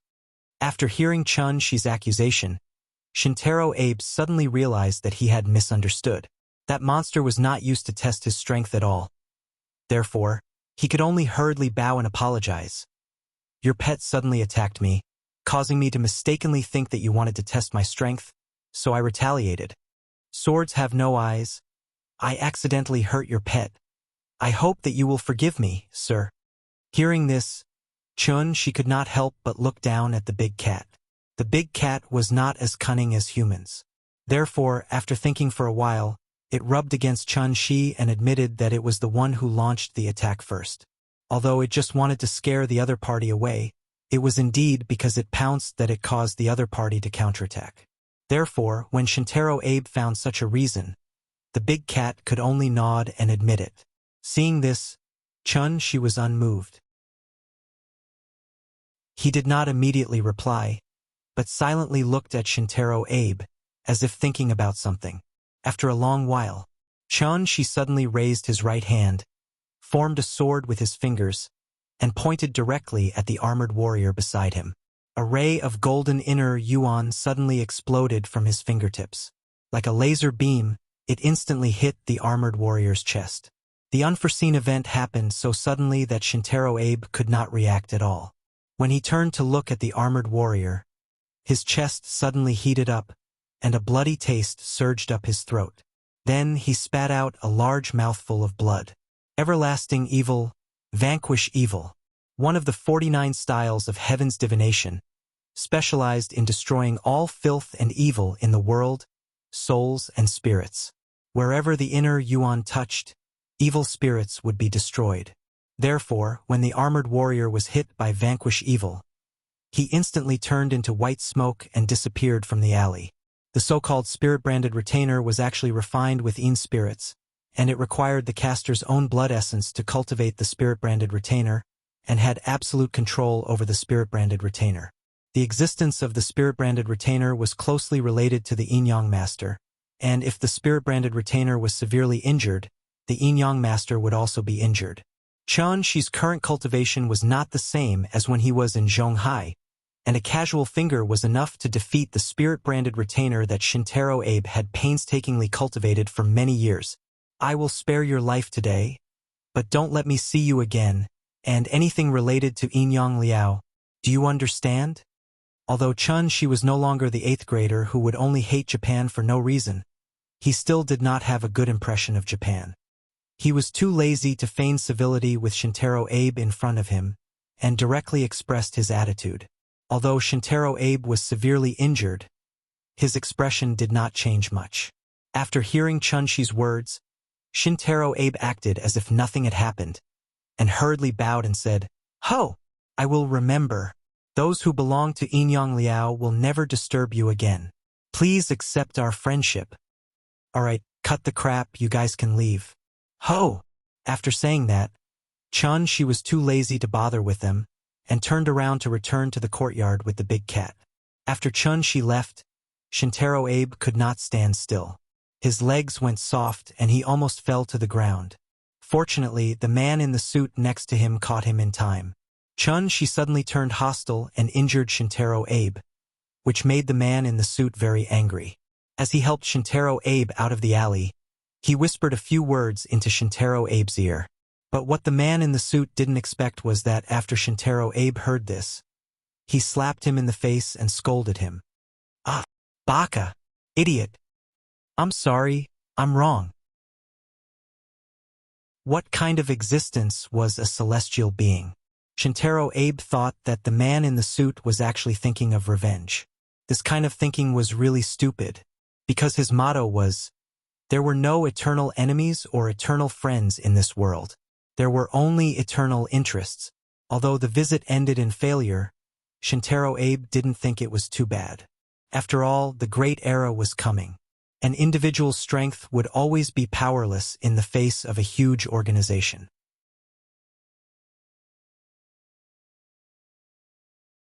Chapter 197. HTTP status 500-160 / or type exception report / or message 160 / or description the server encounter read an internal error that reventedite from fulfilling this request / exception 8 YYYYY YYN 2 / note thieful stack Apache. Chapter 198. Because of the opening of the skating rink, the businesses near Hohai also welcomed the peak season. So Chen Shi was really picking up money recently. Originally, when the business was good, he should have closed the shop to take care of the children. But Xiao Yuan's timely appearance saved Chen Shi a lot of trouble. Xiao Yuan was not a delicate rich girl, and her hands and feet were very agile. She did the work of the tea house alone. In fact, although the business of the tea house was good, there was not much work. Therefore, after work, Xiao Yuan even had time to sit behind the bar to review her homework, which could be regarded as thoroughly carrying forward her spirit of being a top student. Since Chen Shi did not need to guard the shop at all times, and the skating rink was opened again, the three little guys were naturally happy. They now went to the skating rink every day, and Chen Shi naturally became the king of the children. They often went abroad and their skating skills were good. A 4-year-old child was at the age when people liked them. In addition, they did not cause trouble to annoy people, so after a period of time, most of the staff of the skating rink knew these three cute little guys. Nian Nian, Wan Wan, Ming Ming. Once Chen Shi took them to the skating rink, there would immediately be people greeting them warmly. The bustle of Hohai was always intermittent, and in the blink of an eye, it was already February. February 8th, after the beginning of spring, Little New Year. With the start of the first wave of homecoming craze, the peak period of the Shikahai skating rink was finally over. The resident population of Shangjing was as many as 20 million, but the foreign population accounted for 8 million. In addition, the household registration in Shangjing did not mean that the hometown was in Shangjing. Therefore, once the homecoming craze started, when people left Shangjing with a year's harvest, the bustle of Shangjing became desolate at a speed visible to the naked eye. Gu Lao's hometown was in Jizhou, so he also took the two brothers away. This time, they would have to come back after the Lantern Festival. When the little guy heard the news, she was stunned. After all, she had only been in this world for a short time. This was also the first time in her short life experience that she experienced the feeling of being separated from her friends. That feeling was very strange, different from when Aunt Zhang left, but it also made her very uncomfortable, unaccustomed, and unhappy. The little fellow didn't roll on the ground or cry. She just pursed her lips and waved goodbye to the brothers in a daze. "Goodbye, little sister. We'll come and play with you after the new year." "Goodbye." Gu Lao led the two brothers away. She held the little fellow's hand and stood outside the tea house, silently watching them disappear into the distant corner of the street. Feeling that the little fellow's hand was a little cold, she used his true essence to warm it up. The sudden warmth startled the little fellow. Thus, she looked up at Shi and murmured, "Papa."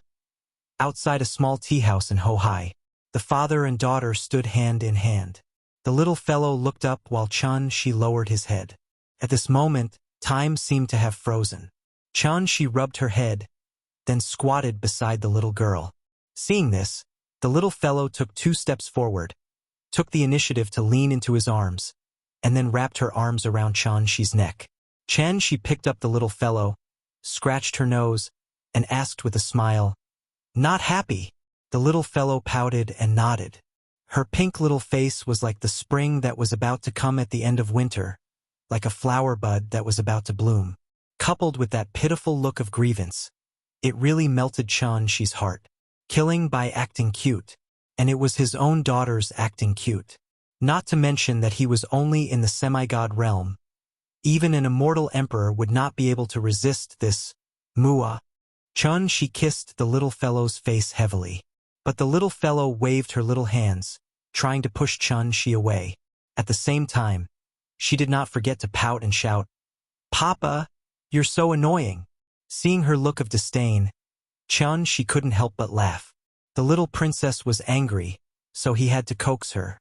Looking at the little fellow in his arms, she was really dazzled by her cute appearance. What meant that the toughness that had been tempered 100 times turned into softness. After pinching her little face again, she smiled slightly, then looked at the little fellow and asked seriously, "Nian, don't be angry. Daddy will show you a magic trick, okay?" Hearing what he said, the little fellow's big eyes rolled for a moment, and she pouted as if she was thinking. After a long time, she said very proudly, "Okay, okay, nay nay." She made the sound of a horse galloping, and the little fellow immediately giggled. Seeing that, the little fellow finally smiled. She held her tightly in his arms, then shouted, "Let's go! The princess is going!" As soon as his voice fell, he held the little fellow and soared into the sky, straight into the clouds. In ancient times, King Yu of Zhou played with the warlords with the beacon fire. Wu Sangue was angry for a beauty, Emperor Xuanzong of Tang rode in the red dust, and the concubines laughed. Today, there was Shi, blue sky moon to the clouds. This was not the first time that Shi had shown inhuman means in front of the little fellow. But if the previous ones were acceptable, then this time it was really a bit exaggerated. He held the little fellow and soared into the sky, and in an instant, he had flown into the clouds. The little fellow's eyes were dazzled, and before she came back to her senses, she found that she was already in a thick fog. Because there was no sound and no sense of weightlessness, she did not know what was going on at all. What was the white cloud like? In fact, it was just a cloud of mist. When people were in the clouds, it was actually like being in the thick fog in the winter morning. The little fellow lay on Chun-Shi's shoulder, looking around. But the thick fog covered her eyes, so she could not see anything at all. Chun-Shi deliberately paused in the clouds, gently pinched the little fellow's little face, and then said with a smile, "Baby, watch carefully. Daddy is going to show you a magic trick." Okay. The little fellow did not care about being angry at this time, because the sudden change in the surrounding environment had completely attracted her attention. Human beings always had a natural fear of the unknown. But if this was Daddy's magic trick, then the little fellow would not be afraid, but would only feel curious. Seeing the little fellow nodding, Chun-Shi smiled, and then rushed out of the clouds with her. In an instant, the bright sun shone on the little fellow, and she closed her eyes tightly. It was still a dark winter in Shangjing, but in the blink of an eye, it was like coming to a tropical beach that was like spring all year round. The sun was blooming with thousands of golden clusters, like a kind grandfather, smiling at the little fellow. Huff! The little fellow squinted her eyes for a long time to adapt. When she opened her eyes, what came into her eyes was a vast sea of clouds. The blue sky, the dazzling sun, as well as the boundless white clouds beneath Chun-Shi's feet. The little fellow was stunned. After coming back to her senses, she quickly poked her head out to look at Chun-Shi's feet. Just like when she visited Kunming Lake at night, the little fellow only saw that Chun-Shi was like an immortal walking in the clouds, stepping on the white clouds and leisurely walking toward the distance with her. The clouds paved the road, and people walked in the sky. Chapter 199. In Chun-Shi's Lolita training plan, he did not want the little fellow to come into contact with the inhuman power too early. Therefore, when he took the little fellow to the clouds to take a look at the scenery, Chun-Shi quickly took the little fellow back to the ground. The little fellow had not started to re-journey to the west, so she had no concept of riding the clouds. In addition, when Chun-Shi was flying, he deliberately blocked her sight. Therefore, in the little fellow's cognition, she just felt that her father took her to a very strange place all of a sudden. But as for where it was, her father did not say, so she did not know. In the blink of an eye they were in the sky, and in the blink of an eye they were on the ground. For a 4-year-old little fellow, this was really an interesting trick. When the father and daughter returned to the tea house, the little fellow was still sitting in Chun-Shi's arms excitedly. She kept twisting her small body and shouted excitedly, "Papa! Do it again! Do it again!" Hearing this, Chun-Shi smiled and pinched her little face. Then he said mysteriously, "There is not enough time today. We have to go home for dinner. Daddy will show you more interesting magic tricks in the future. Okay?" The little fellow tilted her head and thought for a while. Perhaps she was interested in the more novel tricks, he said. So after thinking for a while, she grinned and said, "Okay, good girl." The father and daughter talked as they returned to the bar. Chow Yuan did not know what they had just done. When she saw Chun-Shi coming over with the little fellow, she immediately got up and said, "Boss, this is today's account. Do you want to see it?" While speaking, Chow Yuan handed over the bill. Qin Ruoying used to calculate the account when she had nothing to do, but Chun-Shi was completely a hands-off boss. Therefore, after opening the business for several months, she had not seen him calculate the account even once. The little girl was smart, diligent, and attentive. Even though Chun-Shi didn't arrange any work for her, Chow Yuan still did the accounts for this period of time clearly. Every day's income was clear at a glance. Chun-Shi took the account book from Chow Yuan's hand. After glancing at it casually, he put the account book back on the bar. Chow Yuan got up and gave him the position of the shopkeeper. Chun-Shi did not refuse. He sat on the chair with the little fellow in his arms. He opened the drawer under the bar and saw the profit of the tea house this month. The red 100 yuan bills were placed in a pile, and the 50s and 20s were placed in order. After a rough count, there were tens of thousands of them. Chun-Shi casually fiddled with the money in the drawer. Then he took out a stack from the inside and put it directly into Chow Yuan's hand. "You've been working here for more than a month. It's been hard on you. This is your bonus and salary. Take it." Looking at the stack of $100 bills that Chun-Shi handed over, Qiao Yuan froze on the spot. Even if there were not 10,000 in this stack, there were at least 8,000. When she came, she did not think about asking for a penny. Now that Chun-Shi gave her so much money, Qiao Yuan naturally could not accept it. No, I can't take this money. Working in the tea house is so boring. I didn't do much and I owe you a big favor. I can't take a penny from you. As she spoke, Qiao Yuan ran out of the bar counter like a wisp of smoke. Looking at her, she was probably afraid that Chun-Shi would insist on giving her the money. Seeing this, Chun-Shi could only purposely keep a straight face and said to Qiao Yuan with a serious face, "That's another matter. It's already the Spring Festival. If you don't accept this money, then I'll be angry." "No, I can't take your money. Dad is well. Our family is not short of money, and I don't want money," Qiao Yuan said very hesitantly. She did not want to take a penny, but Chun-Shi's attitude was so firm that it put her in a difficult position. Chun-Shi wanted to give it, but Qiao Yuan did not accept it. At this time, it was natural for the little fellow to come forward. So, Chun-Shi put the money in the little fellow's hand and put her on the ground. Without waiting for Chun-Shi to say anything, the little girl held the money and ran to Qiao Yuan's side, then raised her hands high and smiled sweetly, "Sister, your money." This move was fatal to both men and women. As soon as Qiao Yuan saw the little fellow's sweet smile, she subconsciously took the stack of money from her hand. Seeing that she had accepted it, the little girl ran back to Chun-Shi's side with her short legs and laughed. "Papa, sister will accept it. You are still the best." Chun-Shi smiled and pinched the little fellow's little face. After picking her up from the ground, he said to Qiao Yuan with a smile, "Let's go. It's time to close." "Ah!" Qiao Yuan stood there with the money in her hand. After hearing Chun-Shi's words, she asked in surprise, "Closed so early? It's not even 3 o'clock yet." "Let's go. It's the new year. Do you still want to work overtime?" Qiao Yuan was stunned for a moment, and then suddenly understood something. She nodded quickly, packed up, and left the tea house with Chun-Shi. Since the tea house was closed, Qiao Yuan naturally should go home. After she packed her luggage, Chun-Shi sent her out of Dongming Alley. There were fewer pedestrians on the street.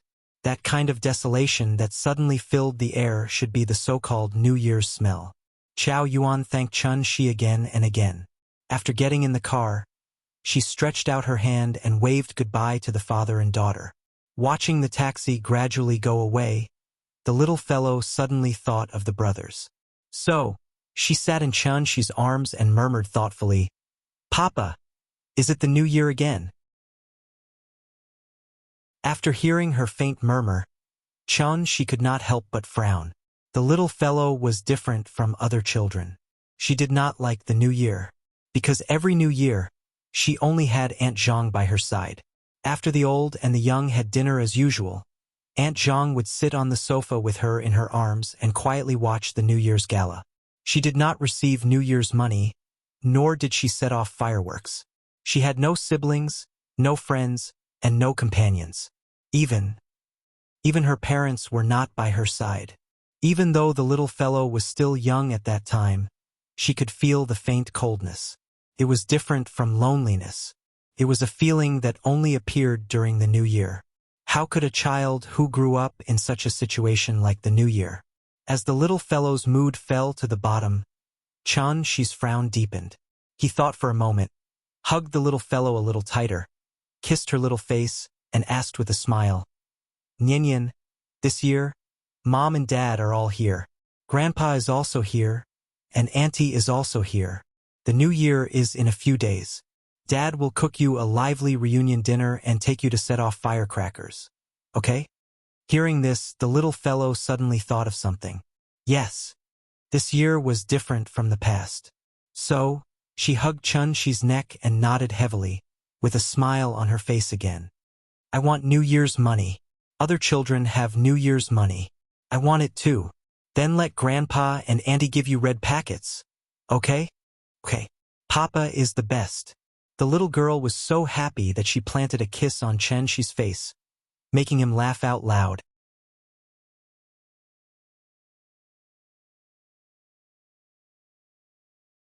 She then reluctantly said goodbye to Auntie Zhang. Chen Shi and Qin Ruoying were hanging red lanterns in the courtyard. As soon as the red lanterns were hung up, the courtyard immediately felt a bit more festive. When Chen Shi was about to paste the word "Fu" on the door and window, the little fellow finally couldn't hold back and shouted that she also wanted to paste it. Thus, Chen Shi brought her a small stool and let her step on it. He pasted a big Fu character on the window. Qin Yongyan didn't cultivate today. Early in the morning, he came to the main hall. Then, he placed an incense burner on the large red sandalwood carving table and lit 3 incense sticks. When the little fellow saw Qin Yongyan, she immediately ran to Qin Yongyan according to what Chen Shi had taught her. Then, she excitedly shouted, "Grandpa! Grandpa! I wish you a happy new year and all the best. Good luck. Give me the red packet." After saying that, she looked at Qin Yongyan eagerly and didn't forget to reach out her little hand at the same time. Qin Yongyan was also stunned by her sudden trick. After being stunned for a while, he suddenly laughed and said, "Okay, okay, okay. Grandpa will give you a red packet." Qin Yongyan patted the little fellow's little head. Then, he took out a brand new 100 yuan note from his pocket and directly stuffed it into her hand. The little fellow held the brand new 100 yuan note and smiled happily. In fact, she didn't have any concept of money. Usually, she only needed to call Papa if she wanted something. The reason why she was so happy now was because of the meaning attached to this 100 yuan note. This was the first time she received New Year's money. New Year's Eve was after the beginning of spring. At this time, the temperature had obviously risen a lot. There were fewer cars during the Spring Festival, and there was no exhaust pollution. Shangjing City also changed the appearance of the past heavy smog, and for the first time, blue sky and white clouds reappeared. After lunch, the couple took the little fellow to the door and pasted couplets. Family photo every year. Good luck and fortune every year. Horizontal writing. Good luck and fortune. Just as the family of 3 was busy pasting couplets, a voice suddenly sounded from behind them. Ying. Qin Ruoying looked back and saw a middle-aged man and woman. The woman was about 40 years old, but she was very well maintained. She could be said to have a beautiful body and still had a charm. The man looked about the same age as Qin Yongyan. Looking carefully, he looked somewhat similar to Qin Yongyan. Second uncle. Second aunt. You're back. Qin Ruoying handed the couplets in her hand to Chen Shi. Then, she quickly walked in front of the 2 people and greeted them warmly. Second uncle Qin Yongwang and second aunt Wang Chuanju, who were her sister-in-law's parents. Second uncle, second aunt, this is my husband, Chen Shi. Qin Ruoying introduced Chen Shi to the 2 of them. Hearing this, Chen Shi took the initiative to nod to the 2 of them and said with a smile, "Second uncle, second aunt. Hello?" Upon hearing Chen Shi's name, Wang Chuanju suddenly seemed to have thought of something, and the expression on her face couldn't help but freeze. Qin Yongwang noticed his wife's strange behavior and coughed quietly. Then, he smiled at Chen Shi and said, "Hello." It seemed that this newly risen celestial was easier to interact with than they thought. Thus, second uncle started chatting with his nephew's son-in-law very politely. The little girl stood beside Chen Shi. Seeing that the adults were talking and ignoring her, she immediately pouted unhappily. This little girl was only half of Chen Shi's height. In addition, Chen Shi was too eye-catching, so Qin Yongwang and Wang Chuanju didn't notice her at all. It was the new year, yet she was being ignored. Of course, the little girl was unhappy. Thus, she twisted Chen Shi's arm and shouted, "I want to set off fireworks." Her voice was as clear and pleasant as a silver bell, instantly attracting everyone's attention. Ying, your daughter. Wang Chuanju's eyes lit up when she saw the little girl who looked like a porcelain doll. Yes, she's called Chanyan. Qin Ruoying led the little girl away from Chen Shi and said, "Nyanyan, greet great aunt." Great aunt. The little guy called out sweetly, which immediately amused Wang Chuanju and made her laugh out loud. When a woman reached this age, she would want grandchildren more than a man. Qin Xueqing's birth characters hadn't been set in stone yet, so she could only count on Qin Ruoying. A niece's daughter was also a grandniece, right? With the arrival of Qin Yongwang and Wang Chuanju, the courtyard finally became lively. Chapter 201. The New Year's Eve dinner was also called the reunion dinner. This was the dinner on New Year's Eve, and it was also the most important meal of the year. What the little fellow had eaten before could only be considered a family dinner, and this was also her first time eating the reunion dinner. The reunion dinner couldn't be just a few simple home-cooked dishes. Because they had to prepare the main dishes, they usually had to start preparing afternoon. For such an important meal, naturally, Chun-Shi was in charge of cooking. In fact, Chun-Shi didn't have any special hobby when it came to cooking. The reason why he cooked every meal was because the little girl liked to eat the dishes he cooked. Today, the Sai courtyard finally became lively. Chun-Shi's family of 3, Qin Shueching's family of 3, and Qin Yongyan, who was the most senior. The TV in the main hall finally came into play. Qin Yongyan and Qin Yongwang sat in the main hall, chatting while watching TV. Wang Chuanju wanted to go to the kitchen to help Chun-Shi, but Chun-Shi smiled and refused. Chun-Shi was busy cooking a feast for the family, and Qin Ruoying accompanied the little fellow in the courtyard to set off fireworks. Qin Ruoying naturally couldn't buy any firecrackers for the little child. A simple string of incense was enough to make her overjoyed. The string of incense was also known as the electric flower, also known as the fairy stick. It was mainly made of aluminum powder and potassium perchlorate, which had a low ignition point. Once it was ignited, it would emit thick smoke and sparks in all directions. This thing was of good quality and cheap, and it was very safe. Unless it was burned on the face, it basically wouldn't burn clothes or hair. It was also the most popular fireworks for children during the New Year. Last year during the New Year, the little fellow was only 3 years old. Naturally, Aunt Zhang wouldn't let her touch fireworks. As for setting off firecrackers, that was even more impossible. Therefore, when Qin Ruoying lit the first firework for the little fellow immediately jumped up and down excitedly. Wasn't the firecracker that was emitting thick smoke and sparks the magic wand in little fairy's hand? The little fellow carefully took the firecracker from Qin Ruoying's hand and simply waved it. After finding that there was no danger, she ran wildly in the yard. It was not dark yet, so the effect of the fireworks was not very good. However, the little guy was having a lot of fun. He waved the fireworks and circled around the yard. Perhaps it was infected by her laughter. But today, the big cat was no longer as lazy as it usually was. The little girl ran in front with the fireworks in her hand, and it meowed behind her. Who knew what they were laughing about? The first stick of fireworks burned out very quickly. Thus, the little girl ran back to Qin Ruoying's side and eagerly waited for her mother to light a second one for her.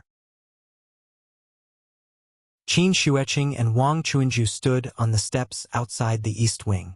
When they saw the little fellow's adorable appearance, Wang Chuanju sighed with emotion. Yuqing, you were just as adorable when you were Nianyan's age. Hearing that, Qin Shueching smiled and said, People grow up eventually. Yes, people grow up eventually. When they grow up, they have to start a family and have children. I don't know when I, as a mother, can become a grandmother. Look at your uncle. I'm so envious. Wang Chuanju's sudden exclamation caught Qin Shueching off guard. After a long silence, she stiffly spat out, I'm going to practice. After saying that, she quickly ran into the east wing as if she was escaping, leaving Wang Chuanju standing outside, covering her mouth and laughing secretly. 6 adults and 1 child. Naturally, a big table had to be set up, so this New Year's Eve dinner was exceptionally sumptuous. These days, everything was about good luck. Every dish was carefully selected by Chun-Shi, such as the 5 blessings, 3 sons, Tuan Tuan, Yuan Yuan, Nian Nian Yu, happy tonight, and so on. After he placed the dishes one by one on the big table in the main hall, the little girl didn't even set off the fireworks, and ran back after smelling the aroma. She knelt on the chair and stared at the table full of delicious dishes. Her saliva almost flowed out of her mouth. The little girl turned around and glanced at Qin Ruoying. She realized that she didn't follow her into the main hall, but turned to the east wing, so she quickly grabbed a piece of pork rib from the table. Who would have thought that her sneaky behavior would be caught red-handed by Wang Chuanju? Wang Chuanju liked this grandniece very much. When she saw the little girl's gluttonous and adorable look, she couldn't help but pat her little head. This sudden movement also gave the little fellow a huge fright. She was gnawing on the pork rib with both hands when she suddenly felt her head being touched. She was so frightened that her little hand trembled, almost throwing the pork rib away. Great aunt! The little girl turned around with the pork rib in her mouth and saw that Wang Chuanju was standing behind her. She immediately pouted her lips and greeted her. Perhaps she had a guilty conscience, or perhaps she wanted to drag her down with her. Therefore, before Wang Chuanju could say anything, the little girl got up from the chair, grabbed a piece of pork rib and handed it to her. She said sweetly, "Great aunt, eat the pork rib." Wang Chuanju looked at the pork rib in the little girl's hand, then looked at her little greasy mouth. She immediately laughed and took the pork rib from her hand. "Io, Nian is so sensible. Good girl," Wang Chuanju said as she sat next to the little girl. When the little girl saw that Wang Chuanju had eaten the pork rib she handed over, her little face suddenly bloomed with joy. By the time she brought out the last dish, the lively New Year's Eve dinner had finally begun. At the same time, the Spring Festival Gala began. Just like drinking wine without a side dish, if one didn't watch the Spring Festival Gala during the New Year's Eve dinner, one would feel that something was missing. Although the Spring Festival Gala in recent years had fallen into a vicious cycle of being held every year and scolded every year, if there was really a year when the Spring Festival Gala was suddenly not held, the people of the country would probably riot. Perhaps the Spring Festival Gala wasn't as bad as imagined. The reason why it was scolded every year was because everyone had high expectations for it. As the saying goes, love is hate. The more they scolded, the more it meant that they cared about it. It was lively on the TV, and so was the Sihiyuan. Among the people at the table, except for the little girl, no one could be considered a real ordinary person. However, they were like ordinary people today. The family sat together happily, simply eating and chatting while watching the Spring Festival Gala. The little girl was soon full, but she didn't run around. Instead, she sat obediently in Wang Chuanju's arms and watched TV. She couldn't understand skits, nor could she hear the actors' lines clearly. She didn't even know the subtitles above, but whenever she heard the audience applauding on the television, the little girl would clap her little hands happily. The programs came one after another, and in a flash it was 12 o'clock. Before the host counted down, some impatient people had already gone to the streets and set off fireworks and firecrackers one after another. 10, 9, 8, 7, 3, 2, 1. Happy New Year. As soon as the voice fell, the bell rang, and then the people of the country boiled over. The crackling of firecrackers suddenly exploded, and countless fireworks bloomed in the night sky, instantly illuminating half of the night sky.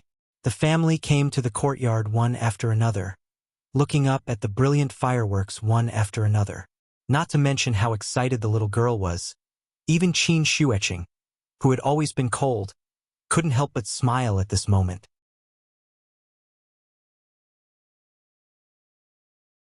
Chapter 202. Flowing lights and colorful lights illuminated the city, and fireworks lit up the night sky. The rumbling sound of firecrackers was like thunder in summer, carrying the people's desire for the new year, and instantly turned the dark night sky into a sea of fireworks. Zhonghai was different from Shangjing. Fireworks and firecrackers were prohibited in the outer ring of Zhonghai, so this scene could not be seen during the new year.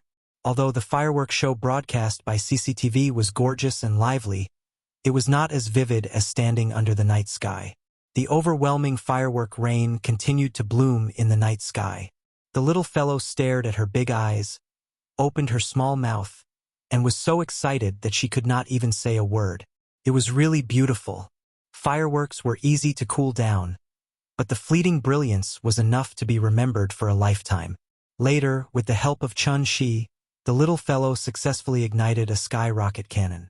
Her sky rocket cannon was particularly small compared to the large fireworks outside, but the little fellow was still very happy. The firework rain lasted for about 20 minutes before gradually subsiding. The reunion dinner was finished, and the fireworks were also released. This new year, she finally had a real one. The next day, when the little fellow slowly woke up, the air seemed to be filled with a faint smell of gunpowder. She sniffed her nose and suddenly smelled a strong fragrance. The little fellow opened her eyes and saw that she was sitting on the bed with a bowl of longevity noodles in his hand, slurping and slurping. So, this unwashed and unkempt little sloppy directly threw herself into Chun-Shi's arms, opened her small mouth, and wanted Chun-Shi to feed her. "Papa, I want to eat too. You get up and wash up first, then you can eat." After that, Chun-Shi got up and left with the noodles in his hand, not giving in to her at all. The little fellow's small mouth twitched and seemed to be a little unhappy. However, the temptation of delicious food was in front of her, so after hesitating for a moment, she obediently got out of the bed and then followed Chun-Shi into the bathroom. These were longevity noodles that Chun-Shi had specially made using high-gluten flour. One strand was enough to fill a large bowl. Coupled with the bone broth and meat shavings that he had meticulously cooked, along with fried eggs, shiitake mushrooms, and cabbage, just looking at it was enough to make people drool. In order to make it convenient for the little fellow to eat, Chun-Shi also put the noodles in the most conspicuous position. This broth was not the soup dumplings of Wei Qian, so not only did it smell good, but it also smelled delicious when it was eaten.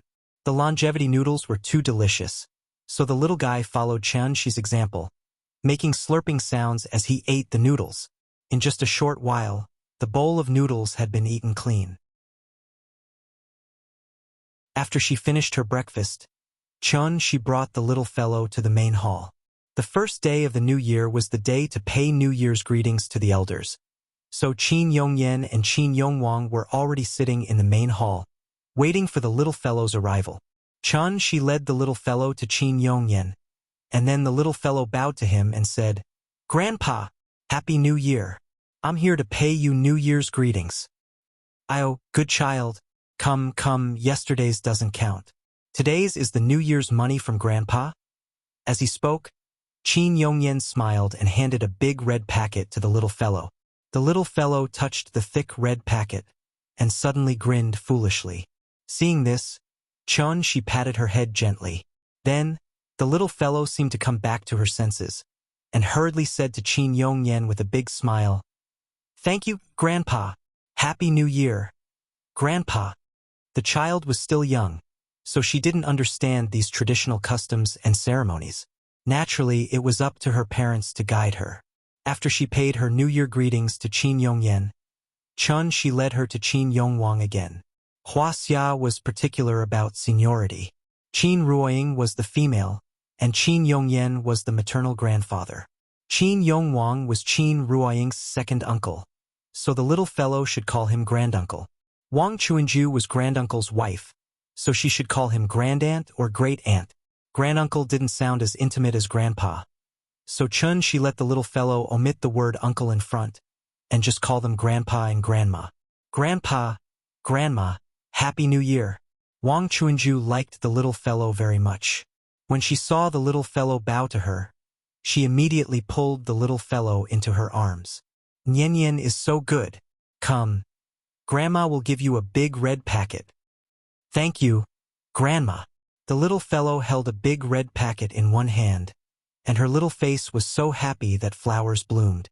Legend had it that in ancient times, there was a kind of little demon called a ghost. It had a black body and white hands, and every year on New Year's Eve it would come out to harm people.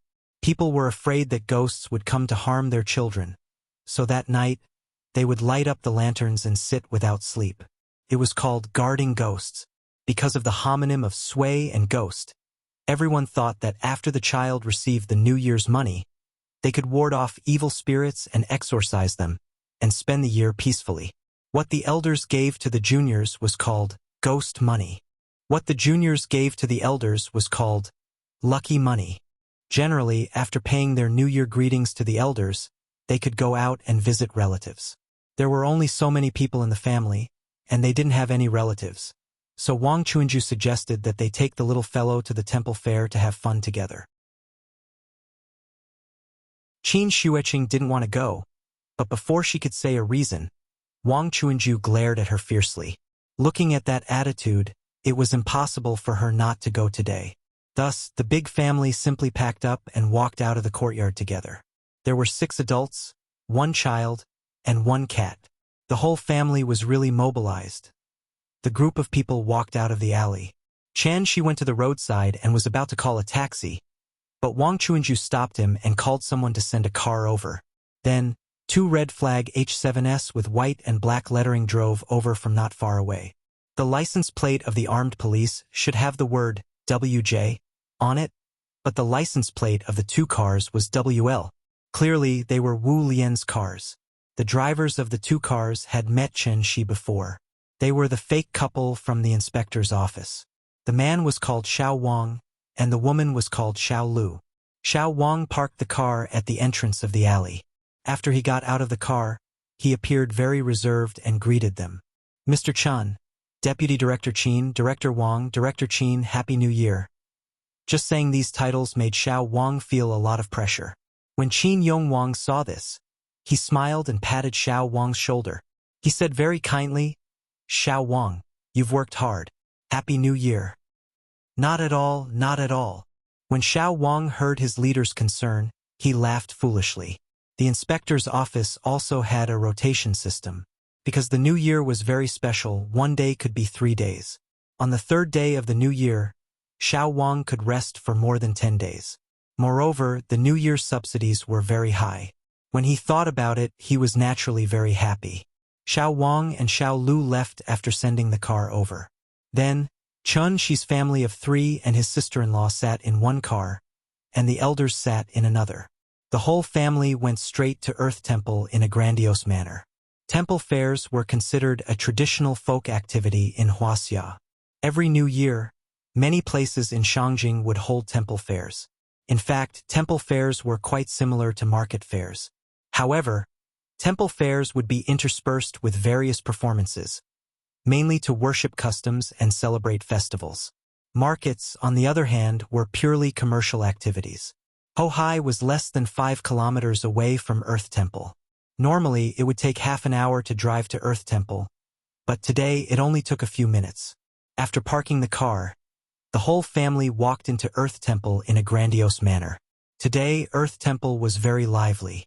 There were rows of red lanterns hanging outside, and there was a lion dance performance at the entrance. The people on both sides of the street gathered in circles. It was really a noisy scene. There was a sea of people, and it was a lively scene.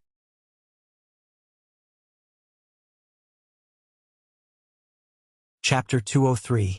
Going to the temple fair during the Spring Festival was an old custom that the people of Shangjing had followed for many years. The Earth Temple Fair was only held for 8 days, but in these short 8 days, it received more than 1 million visitors, which was really lively. Each temple fair had its own special performances, and the Earth Temple Fair performed the Qing Dynasty Palace ritual. This ritual would strictly follow the worship process of the Qianlong Emperor, and the costumes and props were also made according to the historical records, so that the people could see how the emperor worshipped the earth. The ticket for the temple fair was only 10 yuan, so compared to going to the mall and watching a movie, it was actually a very down-to-earth entertainment. Usually, a large family of men and women of all ages came together, not to buy anything, but simply to stroll around. It was very happy to squeeze together and watch the fun. 6 adults and 1 child walked with a cat. Qin Yongyan and Qin Yongwang walked in the front, while Qin Ruoying and Qin Xueching walked side by side.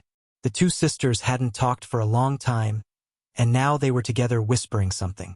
Chen Shi and Wang Chuanju were walking together, while the little fellow was lying on Wang Chuanju's shoulder, holding a windmill in her hand. Looking at the bustling scene of people jostling shoulder to shoulder, she was very happy. The family came out to stroll, so naturally, they had to chat on the road. Sure enough, after walking for a while, Wang Chuanju turned her head and looked at Chen Shi with a smile. She casually said, "You are Yingying's husband. If I call you my nephew's husband, it always feels a bit awkward. How about I call you Little Chen? What do you think?" Hearing this, Chen Shi smiled and replied, "Second aunt, you are too polite. You are an elder, so you can call me whatever you want." Well, Then don't blame me for taking advantage of my seniority and putting on the airs of an elder in front of you. Why would I? Second aunt, you are joking. Haha. The two of them chatted awkwardly for a while. At this time, the little fellow saw a barbecue skewer stall nearby, so she shouted to eat barbecue skewers. Papa, I want to eat that. Meat, meat. Gluttonous baby smelled the aroma of the barbecued meat, and his saliva almost flowed out. Thus, she went to buy a few mutton skewers for her. When she bought the meat skewers for her and the little girl was eating them, Wang Chuanju suddenly asked in a seemingly casual manner, Little Chun, has Ming Qing ever told you about the Wu Lian? Yes, I did. She nodded. He already knew what Wang Chuanju wanted to say to him. After all, she had heard how Xiao Wang addressed Qin Yongyan and Wang Chuanju when he was delivering the car. Secretary Qin, Director Wang. The administrative levels of Wuxia could be divided into 5 levels: national level, provincial level, departmental level, county level, and township level. The Director General was a department-level official, equivalent to an ordinary mayor of a prefecture-level city, or the head of a provincial public security department or the head of a provincial education department. From this, it could be seen that Qin Yongwang's status in Wu Lian was really not low. At least, he was at the level of Shintaro Abe. Celestial beings were really too eye-catching. Because of Qin Ruoying, she was related to his sister-in-law's family, and their family was the backbone of the Wu Lian. Now, naturally, they wanted to pull Shi into the Wu Lian. The word relationship was a very magical existence in the eyes of Westerners. Because there was no corresponding translation of this word in other languages, they specially invented an English word, guanxi, China-style relationship. A simple example could be given. Once the people of Wuxia were in trouble, the first thing they would think of was not a lawyer, but an acquaintance. Through their acquaintances and friends, they could get in touch with the government to solve the problem. The word relationship represented many meanings, and there were many usages. The word itself was a neutral word. How to use it, where to use it, and whether it was appropriate to use it. This was why it carried both positive and negative meanings. Not long ago, his sister-in-law asked Shi if he was willing to join the Wu Lian. Today, Wang Chuanju did the same thing again. It was foreseeable that if Shi still did not agree today, then Qin Yongwang or even Qin Yongyan might come forward to invite him to join the Wu Lian. If that still did not work, then Qin Ruoying would probably have to come forward and persuade him. This was probably the so-called people in Jianghu have no choice. As long as Shi still had concerns in his heart, then he could not ignore some things in this world. Join the Wu Lian? It was still the same words, not considering. It was not that he disliked the Wu Lian. He simply found it troublesome. There was no free lunch in this world. The Wu Lian could not support a group of people without doing anything. Shi was now used to being lazy. Except for his wife and children, he really did not want to run errands for others. Apart from not wanting to run errands for others, he also didn't have any desire to compete for the throne. So now, as long as he could stay by the hotbed every day and laugh with his wife as they watched the little one grow up day by day, he was already very satisfied. The little fellow did not know that her father was so unambitious. After eating a skewer, she suddenly thought of Shi, so she handed one of the skewers to Shi and grinned. Papa, the skewers are delicious. You eat too. Good girl, good girl. She took the skewer from the little fellow with a smile and ate it. The little fellow turned to ask Wang Chuanju if she wanted to try, but Wang Chuanju shook her head with a smile and then wiped her mouth with a tissue. Wang Chuanju did not speak, but her attention was always on Shi. She felt a little uncomfortable being stared at by her. On second thought, instead of being remembered by the Wu Lian like this, it was better to take this opportunity to make it clear to them. So Shi looked at Wang Chuanju and said to her directly, "The reason why you want me to join the Wu Lian is that you want to use me to deter other forces, right? Well, you can think of it that way." Wang Chuanju nodded. When she was about to say something, Shi did not give her a chance to speak at all. Instead, he continued, "Then you can announce to the public that I have joined the Wu Lian. Anyway, I can't jump out and expose you, right? How can that be? You are a celestial being. If you are willing to join the Wu Lian, you should be treated accordingly. I don't need any special treatment, so I won't join the Wu Lian. Hearing Chen Shi's resolute answer, Wang Chuanju could not help showing a trace of disappointment in her eyes, although she had been prepared for it. What a pity. However, just as Wang Chuanju was feeling disappointed, Chen Shi said with a smile, "How about this? If the Wu Lian has any problems that can't be solved, I can be a guest, but only once. What do you think?" Hearing this, Wang Chuanju's eyes lit up. She smiled and said, "Promise. It's a deal." In fact, this was not a simple conversation between an aunt and a niece, but a direct conversation between a Wu Lian and a celestial being. The meaning of this promise was not simple.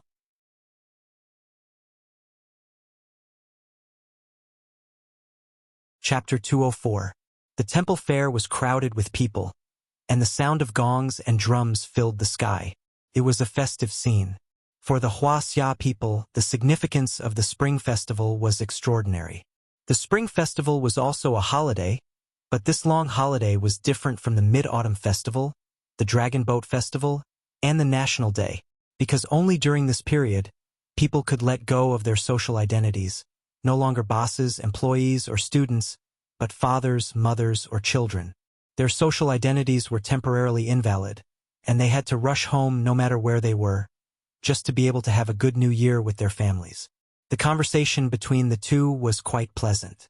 After reaching a consensus with a few simple words, Wang Chuanju stopped talking about business with Chen Shi and talked about the education of the little fellow.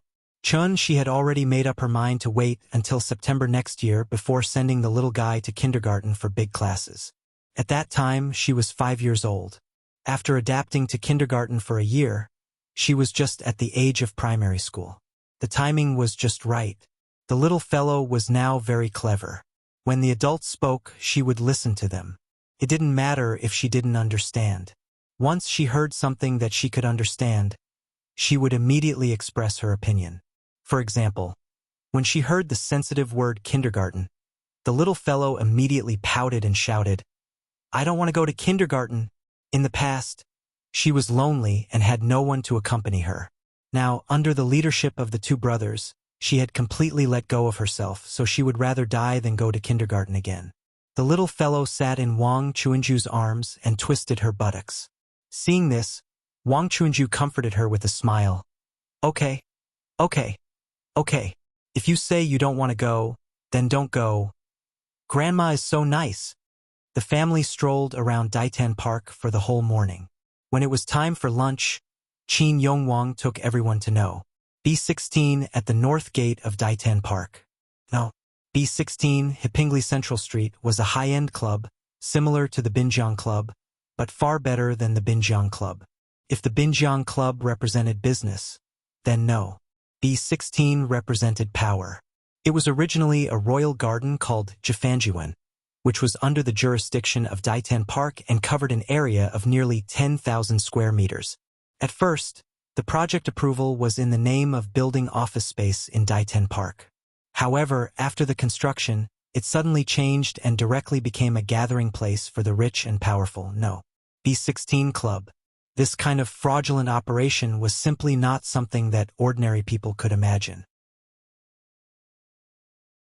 Therefore, even though Daitan Park received millions of visitors a year, few people knew that this imperial garden, which was only a wall away from Daitan Park, was actually the most high-end private club in Shangjing. Gate B16 was the highest-grade gate with red paint and gold nails. There was only one staff member in the park security uniform standing outside the gate.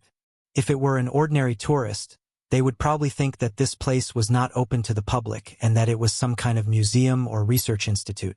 Qin Yongwang handed over a card. After the staff took a look at it, they bowed to him respectfully and opened the door. The door was only opened halfway. After Qin Shi and his family walked through the door, the staff quickly closed the door. Where the emperors of the Ming and Qing dynasties once reigned, the merchants of the present day gathered at the altar.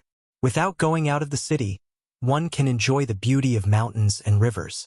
While staying in the bustling city, one can enjoy the beauty of the woods and springs. Standing behind the gate and looking around, one could see the palace rooms, corridor pavilions, pond pavilions, climbing corridors, rockery, and so on in the garden. The Qing dynasty relics in the garden, such as Jingguang Hall and Zhenghe Hall, as well as the Shengshi Hall on the inner wall of the north side of Daitian Park, reflected a strong palace style. Now, these buildings had all become private rooms of the B16 Club. The family had just walked through the gate, and before they had time to look around, two young women in cheongsams came over. They first paid their respects to Qin Yongwang, who was the leader of the group. Then, they led the group of people into the garden. Along the way, the feeling was like being in the palace of the Qing dynasty. The surrounding ancient buildings had been carefully renovated. All of them were gilded and painted with color, with corner tiles and eaves. When they passed by the parking lot, she also noticed a small detail. The license plates of all the cars here were covered with cloth covers. It could be said that this was a meticulous service. The two women in cheongsams led the family around the garden for a while. After passing through the garden and crossing the stone bridge, they walked into a private room. The private room was very large, about 100 square meters. The decoration in the hall was decorated with dragons and phoenixes as the theme. It was decorated with large colored palace lanterns, bright yellow tablecloths, napkins, and chair covers. The tableware was made of porcelain and silver that imitated the Qing dynasty. Looking at this posture, it was estimated that they wanted the guests to experience the feeling of the emperor eating. After the family sat down, Qin Yongyan first looked around, then pointed at Qin Yongwang and said jokingly, "You corrupt official, a very corrupt official." Hearing this, Qin Yongwang hurriedly waved his hand and smiled. "Don't accuse me of being a corrupt official. This membership card was given to me by the boss here. It's rare for me to come here. You see, it's New Year. Our family should have a good meal, right? Oh, then it's thanks to you." The two of them joked a few words. In fact, these materialistic things were of no importance to the few people present. The only reason they came here to eat was because of the novelty. In this kind of place, what they ate was not the taste, but the environment and service. Not to mention the environment, this place was definitely the best in the country. As for the service level, it could be seen from the number of people. There was a woman in a cheongsam standing in each of the four corners of the private room, and there were two waiters. There were only 7 people in Shi's family, but there were 6 waiters here. Moreover, it was the Spring Festival. The dishes were served very quickly. In less than 20 minutes, the table was full of dishes. Wang Chuanju served the little fellow and tasted a few of them. She pursed her lips and carefully recalled the taste. Then she commented, "It's not as good as what Papa cooked." Nonsense, her father was in the semi-god realm. Cooking was like shooting a rocket. The amount of salt he put in had to be precise to 2 decimal places. How could the dishes not be delicious? The quality of the food here was so high, so the taste would naturally not be bad. The little fellow was really making things difficult for others. The whole family laughed happily as they ate. Qin Yongyan didn't like outsiders watching him while he was eating, so he asked the waiters to leave.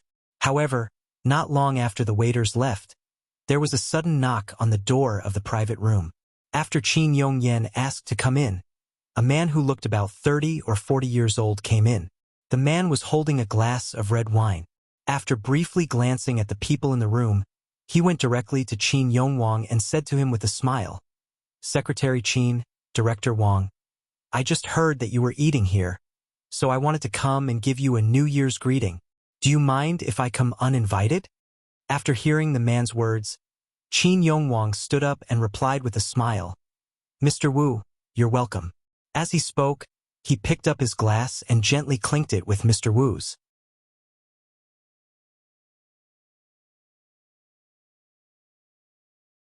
Chapter 205. Young Master Wu's full name was Wu Hui, and he ran some unknown businesses in Shangjing. He was involved in many industries such as finance, real estate, energy, film, internet, and so on. Anything that could make money, young Master Wu definitely had a share in it. Wu Hui's business was very big, but he usually didn't run it under his own name, so there were very few people who really knew his name. For example, business moguls like Ning Zhonghua and Zhou Haixing who started from scratch. Although they were rich, that was all there was to it. In China, money was not the only thing that mattered. The Chinese language was broad and profound, and the term young master in ancient times generally referred to scholars or young men from wealthy families. In the past, this term was a form of respect and a compliment. But in modern times, the term young master seemed to have a derogatory connotation, just like the 4 young masters of the capital. Just like the term emperor, anyone could joke and say that they were the emperor, but in the past it would be a crime punishable by death. The so-called 4 young masters of the capital, in the eyes of people like Wu Hui, were actually similar to clowns, insects that could be trampled to death with 1 foot. How could a few nouveau riches be worthy of the title of 4 young masters of the capital? Of course, disdain was disdain, but Wu Hui wouldn't bother with ordinary people for no reason. Because they didn't have contact with them, many people's understanding of the second generation of rich and powerful people might be one-sided, thinking that they were all mud that couldn't support the wall. As the saying goes, dragons give birth to dragons, phoenixes give birth to phoenixes, and mice give birth to sons that know how to dig holes. In reality, most of the second generation were very outstanding. After all, their parents were very outstanding, and the education that these second generation received from a young age was far better than ordinary people. So in terms of personal quality, cultivation, and knowledge, the outstanding second generation could be said to be dragons and phoenixes among men. As for the nouveau riches like Li Tian'er and Yao Jiasen, who caused a huge sensation in society, they could only be compared to ordinary people. If they were placed in the real circle of second generation, this kind of trash wouldn't even have the qualifications to carry shoes for others. Wu Hui had shares in B16, so the waiter told him about the arrival of Qin Yongwang's family. Qin Yongwang took a glass of juice and clinked it with Wu Hui, then introduced his family to him one by one. When it was Chun Shi's turn, before Qin Yongwang could introduce him, Wu Hui laughed and said, "This? Could you be Mr. Chun?" Hearing this, Chun Shi stood up with the juice in his hand. He nodded and said, "Hello. Hello, hello. I've heard a lot about Mr. Chun. I didn't expect Mr. Chun to be so much younger than I thought." After confirming Chun Shi's identity, Wu Hui immediately lowered his posture. When they clinked glasses, he deliberately lowered his glass to give Chun Shi enough face. However, this seemingly polite action of his attracted Qin Yongwang's attention. Although it was said that the Hua Hua sedan chair was always carried by people, and the brothers on the Imperial Golden List were ranked first. But no matter what, Wu Hui was still a 3rd generation of the Red Army, and his age was also a few years older than Chun Shi. Therefore, according to common sense, there was no reason for him to lower his status in front of Chun Shi. Something was strange. Wu Hui politely toasted everyone in the room. Even the little girl raised her glass of juice and clinked glasses with him. Then, Qin Yongwang invited him to take a seat. After he sat down, Qin Yongwang did not beat around the bush. He directly asked the question in his heart. "Mr. Wu, today is the first day of the new year. Why aren't you celebrating the new year with your family? Why are you here instead?" Hearing this, Wu Hui did not hide it. He smiled and said, "Director Qin, it's not a coincidence that I met your family here today.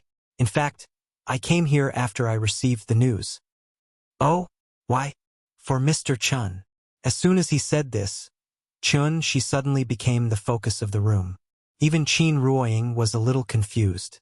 When did Chun Shi get in touch with Wu Hui, who represented the new generation of power in Wuxia? For me, not only was Qin Ruoying confused, but even Chun Shi himself was confused. Therefore, he immediately asked, "Mr. Wu, this is the first time we've met. I'm a little confused by your words." "Mr. Chun, it's true that this is the first time we've met, but I've been fascinated by you for a long time." Wu Hui looked at Chun Shi meaningfully and finally said the purpose of his visit. "Actually, I came here today to ask for a favor. Not only am I representing myself, but I'm also representing my father. Go ahead."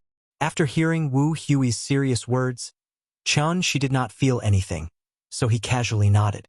However, the more Qin Yongwang listened, the more he felt that something was wrong. The expression on his face could not help but become more serious. At this time, The smile on Wu Hui's face gradually disappeared. He looked at Chen Shi and said solemnly, "My grandfather's physical condition is getting worse and worse.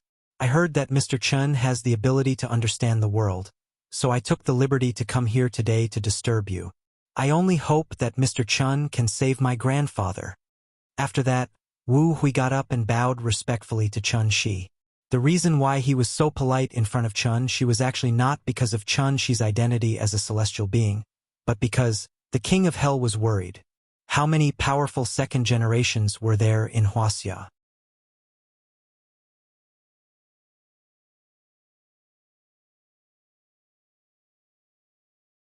Chapter 206.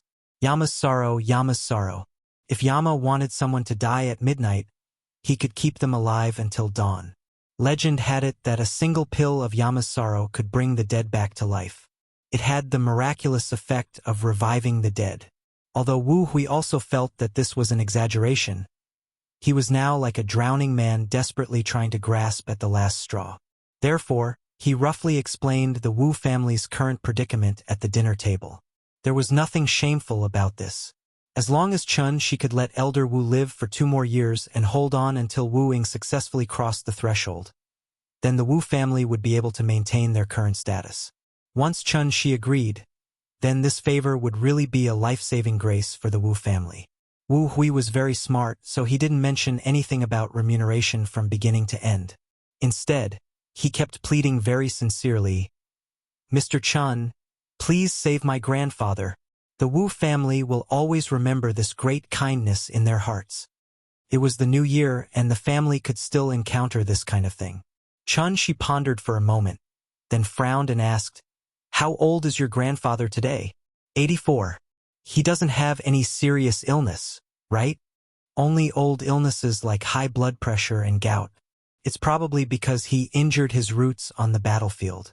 The old man's old, and his body can't take it anymore. Recently, his mental state has been getting worse and worse, and he doesn't even have the energy to get out of bed. So, Wu Hui didn't finish his words. However, the meaning behind his words was very simple. Although the old man wasn't seriously ill, he was nearing the end of his life.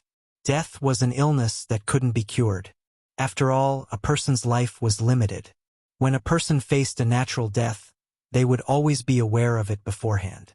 Therefore, many old people would call their children home before they died, and let their children wash and change their clothes for them. After taking one last look at their children and grandchildren, they would close their eyes and pass away peacefully and naturally as if they were asleep. They had never suffered the torture of illness before, and they would pass away peacefully in their sleep. Therefore, to the people of Wuxia, dying of old age was a blessing, a great blessing. After all, Elder Wu was an old man who had walked through the war years.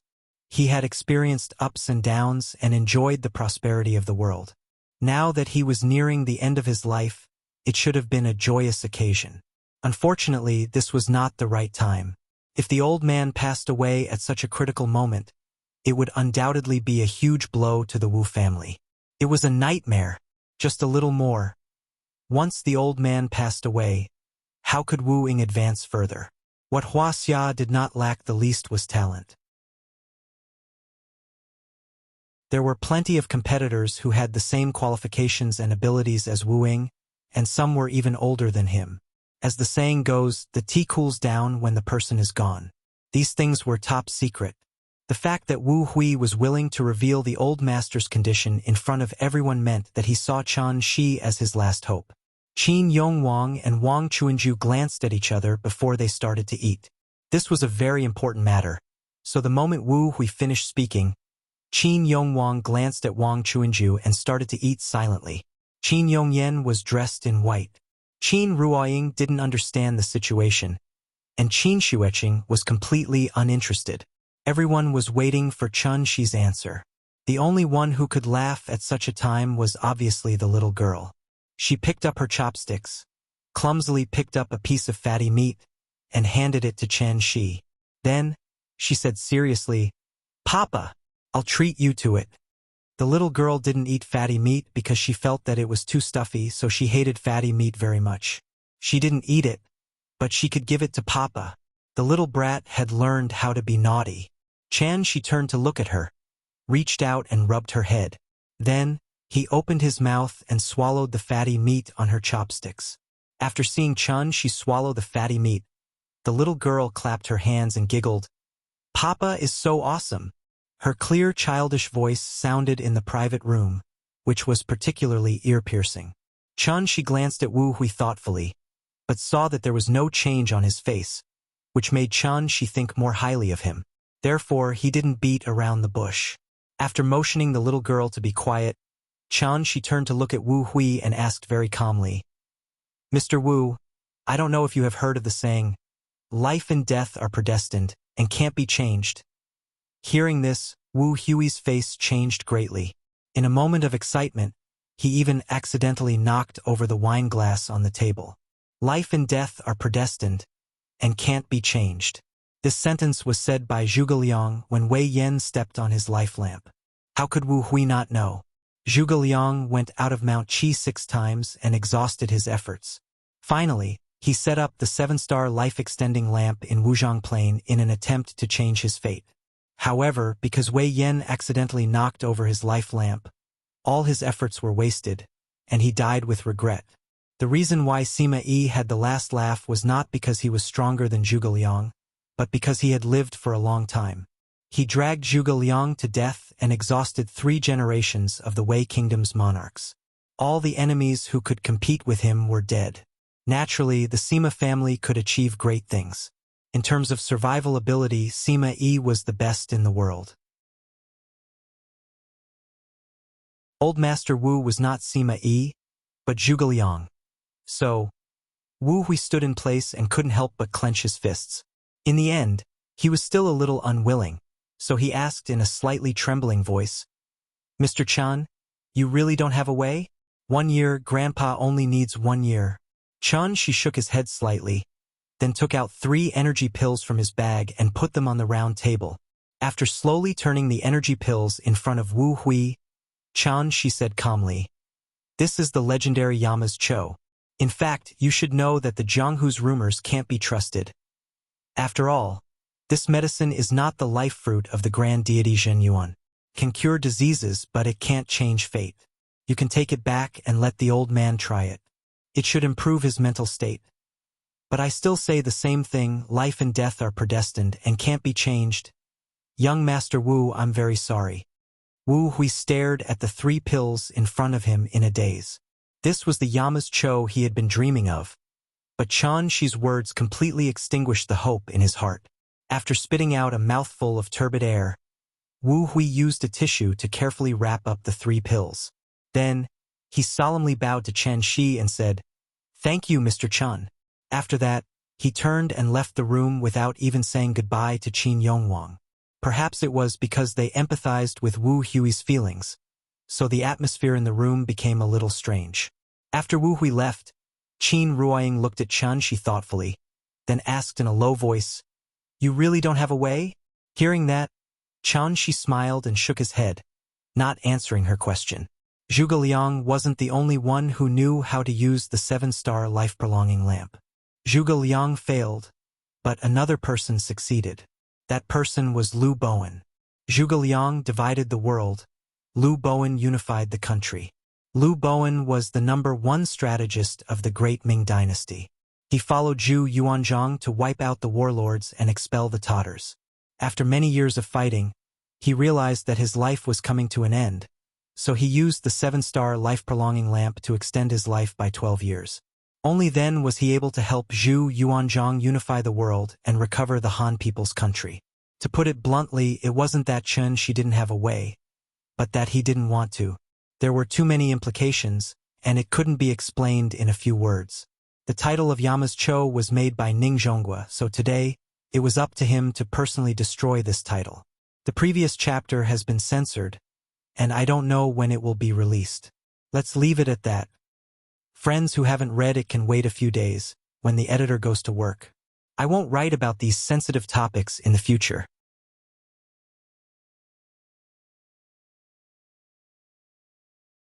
Chapter 207. Wuxia was too big, and there were too many people.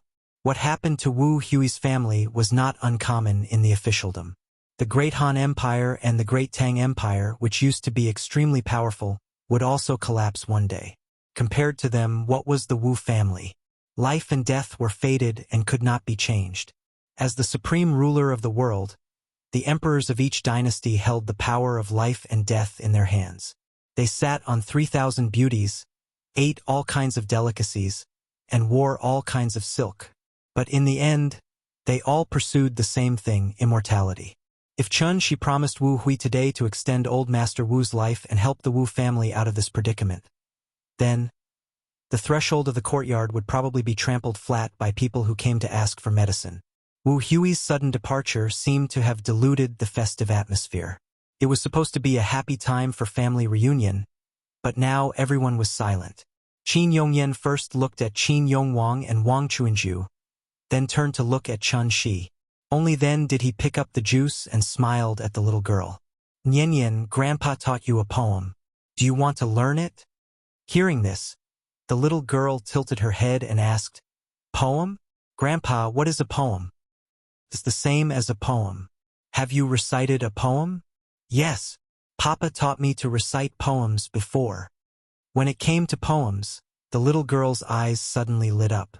Perhaps she wanted to show off, so before Qin Yongyan said anything, she took the initiative to recite it. Goose, goose, goose, curving its neck to the sky. White feathers floating on the green water. Red palms plucking the clear waves. This was what Chun Shi taught her in Kangju district. He did not expect her to remember and recite it so fluently. Her performance won her applause from the audience. The family laughed and praised the little girl for being smart, which made her feel a little embarrassed.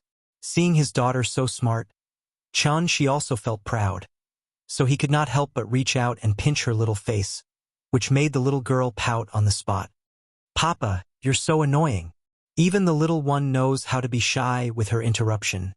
The atmosphere in the private room became much livelier. At this time, Qin Yongyan chuckled and said, Nianyan, lyrics are like poems. Do you want to learn? The little guy's performance in reciting the poem had won the cheers of the entire hall. This made her extremely proud, so she immediately nodded and replied, Yes. All right, then listen carefully. Qin Yongyan stood up and his entire aura suddenly changed. It was as if he had come to the riverside and was looking at the torrential river. He passionately chanted, My name is Qin Yongyan. The rolling Yangtze River flows eastward, and the waves wash away all heroes. Right and wrong, success and failure are gone in the blink of an eye. The green hills are still there, and the sunset is still red. White-haired fisherman and woodcutter on the riverside, accustomed to the autumn moon and spring breeze. A pot of turbid wine was a happy reunion. So many things from the past to the present are just jokes. So many things from the past to the present were all jokes. After hearing this, Qin Yongwang couldn't help but tilt his head and look at Wang Chuanju. He instantly understood what Qin Yongyan wanted to express. He didn't really want to teach the little guy to recite the poem. He just wanted to use this as an excuse to express his opinion on this matter. Compared to Qin Yongyan and Chun Shi's leisurely and complacent appearance, the couple's performance was indeed a bit too utilitarian. They were both martial artists, but because they had been in the Wu Lian government for a long time, they naturally couldn't avoid being contaminated with some official habits. However, this point was extremely detrimental to their martial arts cultivation.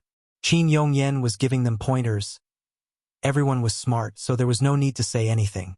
Just a little pointers would be enough. This song, Riverside Immortal, was the theme song of the 1994 version of The Romance of the Three Kingdoms. The little guy still hadn't watched The Romance of the Three Kingdoms, so this song was a bit too difficult for her to pronounce. Thus, after she rolled around for a long time, she found that she couldn't even remember the first line. Immediately, she pouted unhappily and shrank back into the chair. I can't recite it. I'm not going to recite it. Chun Shi was afraid that she would be deeply affected, so he quickly smiled and comforted her. Nianyan, be good. It's not your fault that you can't recite it. Don't be discouraged. This song is really too difficult. When you go to school in the future, you will naturally recite it. Hearing this, the little guy still looked unhappy. She turned her head and didn't talk to Chun-Shi. Her cute little appearance immediately made everyone laugh. Having a little one at home was like having a treasure. The little guy was now the happy fruit of the family. Her every frown and smile could affect the mood of the whole family. After lunch, the family left B16 and then drove to the bird's nest, ready to take the little guy there to ski. The bird's nest was happy during the ice and snow season. In fact, it was similar to the Shikahai ice rink, except that one was a frozen lake that turned into an ice rink, and the other was a snowy gymnasium that turned into a ski rink. There were only a few entertainment projects. The bird's nest had it, and the Shikahai also had it, but the little guy still had a lot of fun. She was now enjoying the supreme treatment. The whole family revolved around her. If she wanted something, she only needed to open her mouth. Naturally, her father or grandmother would run errands for her. This little guy was really spoiled to the sky. This spring festival was quite fulfilling. After the first day of the new year, in the next few days, the whole family drove around the capital to play. The whole family was mobilized just to make her have more fun. When the two brothers came back, they didn't know how the little guy would show off to them. Time flew, and in the blink of an eye, it was the 5th day of the new year. Qin Yongwang and Wang Chuanju were the senior cadres of the Wu Lian. After a spring festival, there were still a lot of things waiting for them to go back to deal with. Therefore, they could only say goodbye to the little guy with slight regret. After a few days of getting along, the little guy had already recognized Wang Chuanju as her great-uncle and grandmother. Now that she heard that she was leaving, she immediately showed a reluctant look. Just as the little guy and Wang Chuanju were lovey-dovey and unwilling to part, Qin Xueqing suddenly found Chun-Shi. "The set of skills you taught me, can I teach my parents?" Although the sister-in-law's cultivation time was short, she had already tasted the sweetness of it. No matter what, she was still a daughter. Naturally, she wanted to show filial piety to her parents as soon as she had something good. Hearing this, Chun-Shi nodded. No matter what, they were still a family. Naturally, he couldn't be stingy. However, this set of skills was after all an immortal cultivator's skill. If it was spread out, it would definitely cause a huge impact on the existing cultivation system on Earth. It might even affect the existing social order on Earth. Such an outcome was obviously not what Chun-Shi wanted to see. Therefore, he could only use hints to warn his sister-in-law to keep it a secret. After Grandpa and Grandma left, the little guy was a little sad. However, Chun-Shi's words immediately made her eyes light up.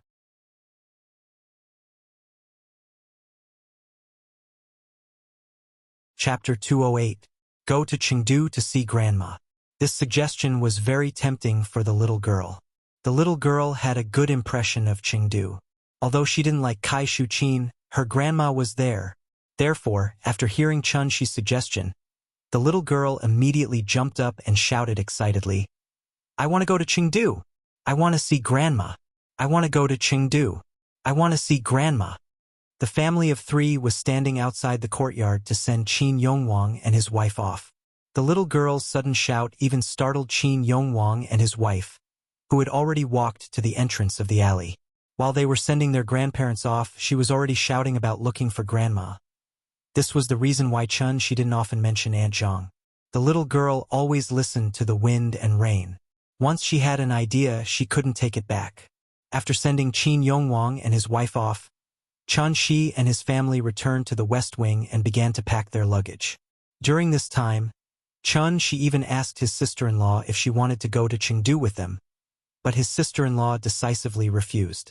The family's general mobilization during the Spring Festival had already delayed a lot of time.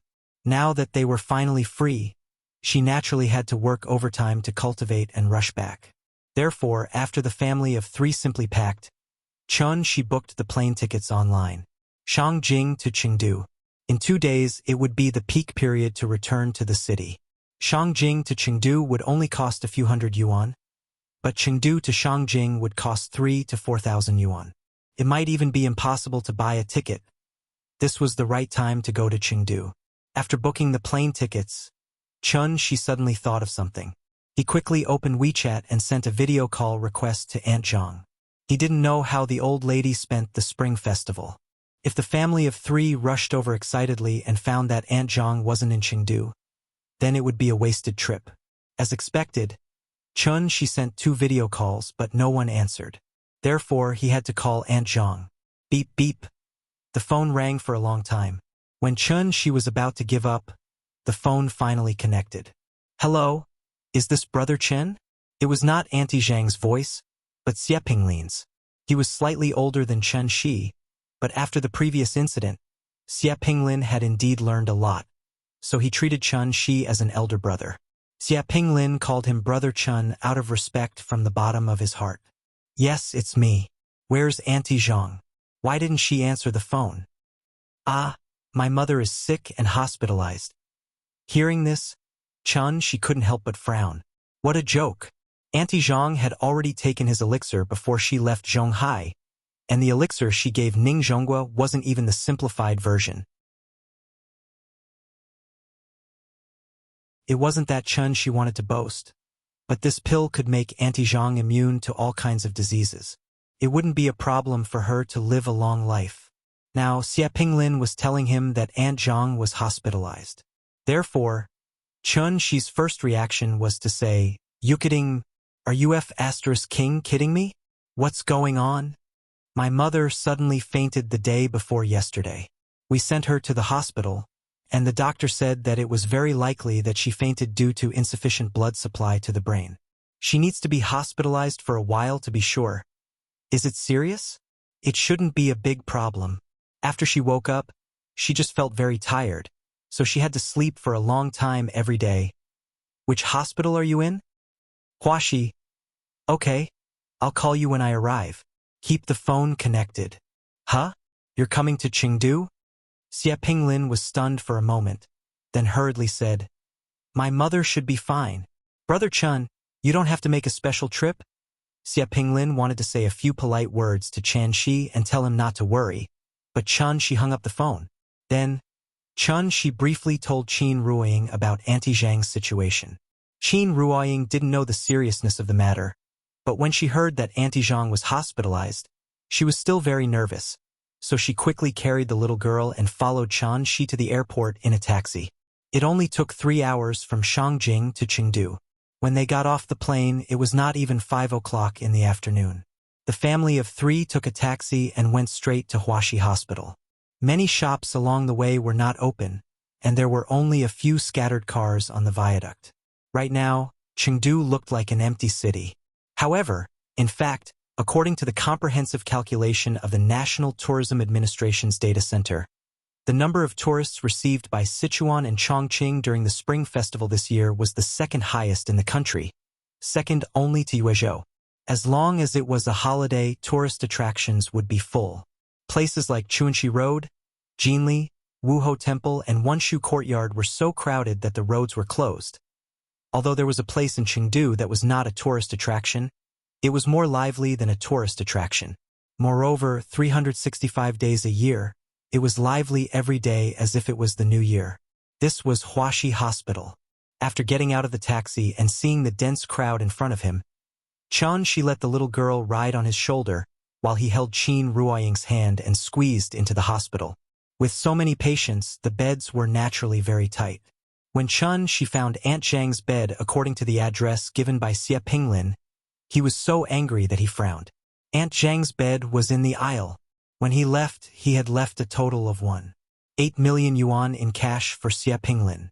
In the end, this was how Xie Pinglin treated Aunt Zhang.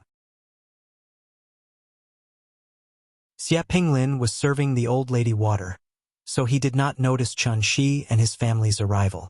The old lady's mental state was indeed very bad now.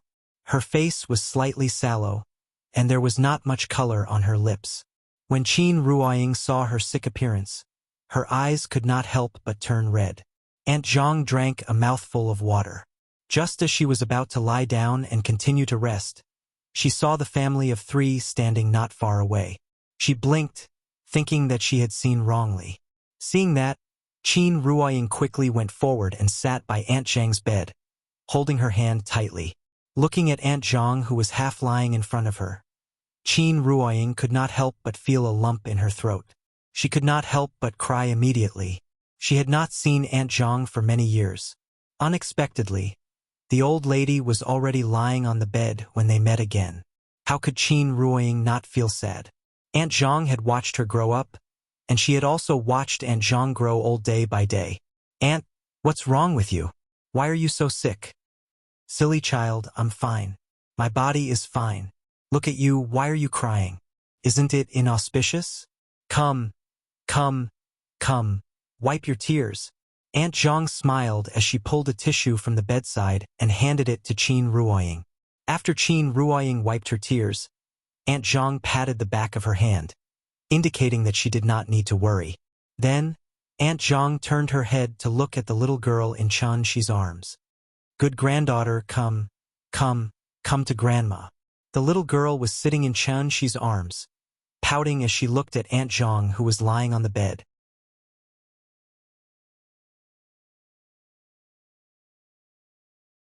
Chapter 209. Although the smell of disinfectant was strong in the corridor of the hospital, there seemed to be an irrepressible stench in the air. The corridor was bustling with activity. Although there were many people, everyone was trying their best not to make too much noise. After all, it was an unlucky place. Sadness and sadness were the main theme here. The back of the bed could be raised. Instead of saying that Aunt Zhang was lying on the bed, it was better to say that she was leaning on the bed. When the little girl saw her grandmother's sickly appearance, she immediately lay in her grandmother's arms and cried out sadly. When Aunt Zhang saw this, she immediately patted her little head and comforted her very kindly.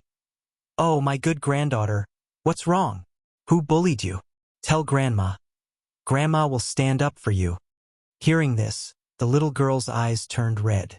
She said with an aggrieved face, Grandma, don't be sick. I don't want you to be sick. All right, Grandma is not sick. Aunt Zhang took out a tissue and wiped the little girl's face. Then, she pinched her little face and comforted her. Good girl. Don't cry. Look at how many people are here.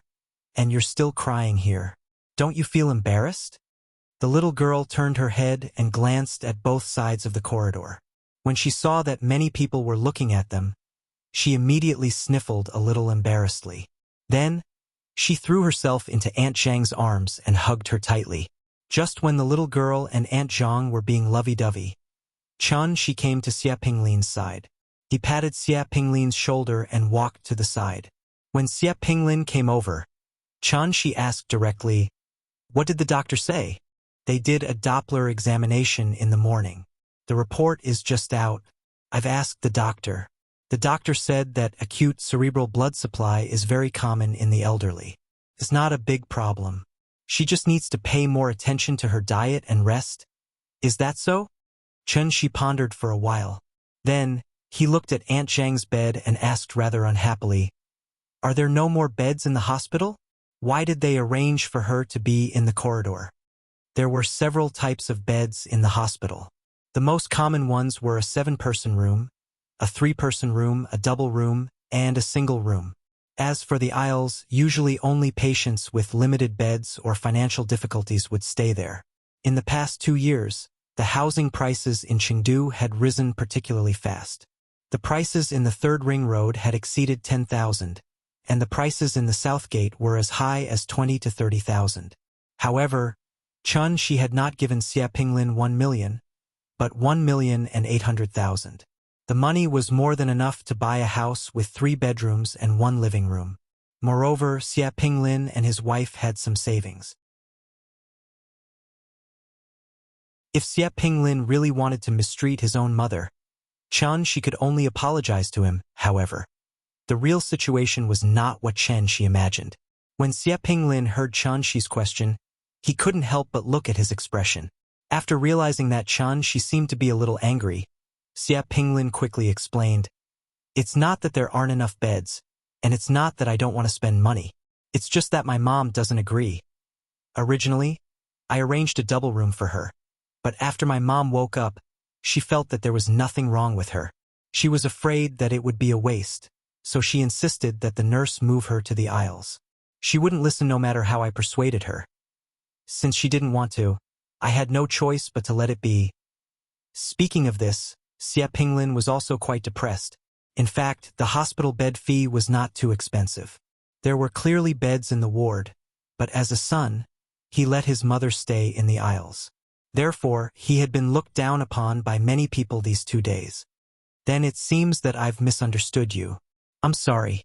It's okay, it's okay. Brother Chun, you're treating me like an outsider. Xie Pinglin was still the same as before, not good with words. Therefore, she changed the topic and asked about their recent situation. Their child was still young. Once Aunt Zhang fell ill, there was no one to take care of the child. A place like the hospital was obviously not suitable for children to stay for long. So Kai Shuqin was now at home taking care of the child all day. The two of them chatted for a while. Seeing that Aunt Zhang had coaxed the little guy, she went to Aunt Zhang's bedside and took her pulse. Aunt Zhang's current situation was indeed similar to what the doctor said. There was no major problem, but her pulse was weak, and her qi and blood were insufficient. She would be fine after a good rest, a regular diet, and more exercise. However, it was precisely because of this that she felt a little strange. Could it be that his energy cultivation pill was really a fake and inferior product? How long had it been since Aunt Zhang returned to Chengdu? How did this happen? Thinking of this, she could not help but ask doubtfully. Once acute cerebral blood supply deficiency occurs, it will come very suddenly. However, there should be some signs before the onset, such as blurred vision, tinnitus, nausea, cold sweat, and weakness in the limbs. You didn't feel any of these before? Hearing this, Aunt Zhang shook her head and smiled. No, I'm old. It's normal for some problems to suddenly appear. Previously, we were celebrating the new year at our hometown. I guess it's because we haven't been back for a long time.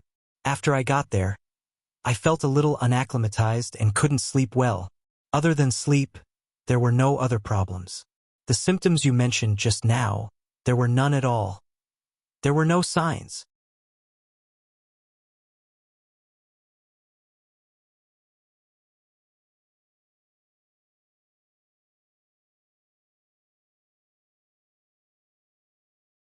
But this time, when she saw Chen Shi and his family enter the door, Kai Shuqin's attitude changed drastically.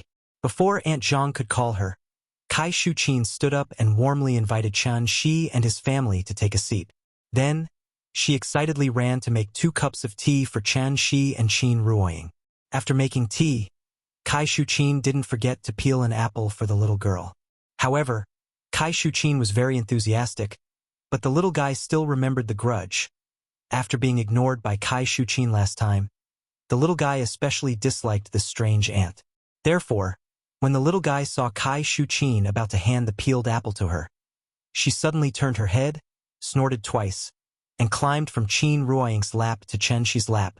Qin Ruoying was a little confused.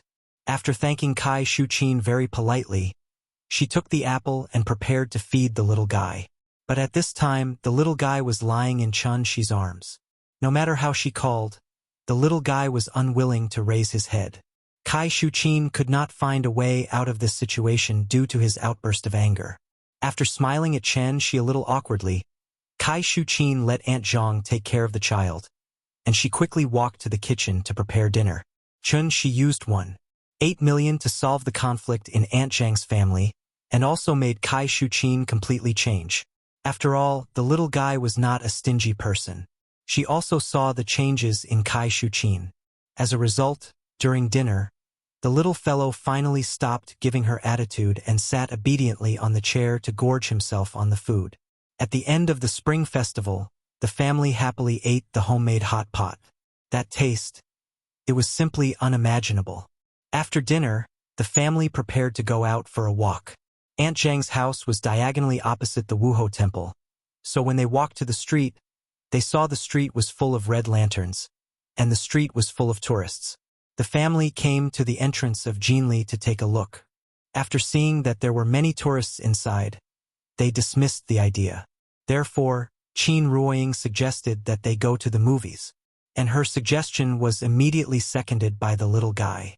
The little guy had never seen a movie before.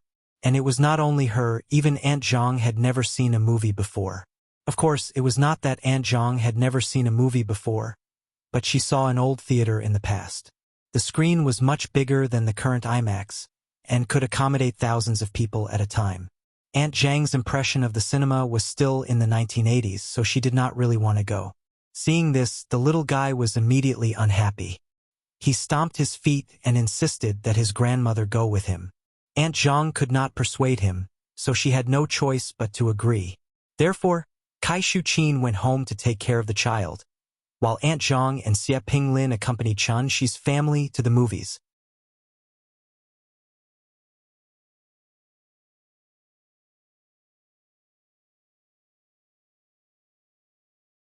Chapter 211. It was only around 10 o'clock, but the streets were already quiet. The little girl was sleeping soundly on Chen Shi's shoulder. She didn't know that her dearest grandma and dad were now discussing throwing her to the countryside to experience life.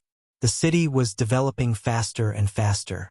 From the 1990s to the millennium, from pagers to mobile phones, and then to Nokia and Motorola. 10 years after 10 years, Nokia went bankrupt and Motorola was half dead. From the envied Crown and Santala, to the streets full of Land Rovers and Cayenne. Wuxia went through waves of rapid development. Even credit cards weren't popularized yet, and it directly entered the mobile payment era. Primary school students used their mobile phones to buy crepes, and aunties used QR codes to collect money. The mainland people couldn't afford tea eggs, and it once became a big joke on the internet. Now no one mentioned it. Wan would be recovered sooner or later. In another 10 years, who would dare to mention independence in Hong Kong and Tibet? Wuxia's development speed made the Western countries stunned. It also made them realize that the lion from the east had finally woken up. However, although the economic development speed was fast, some things obviously didn't follow the pace of economic development. Instead, they became slightly worse than before. In the past, everyone called farmers uncle. Later on, people began to call the farmers brothers. Later, the word farmer seemed to become a curse word.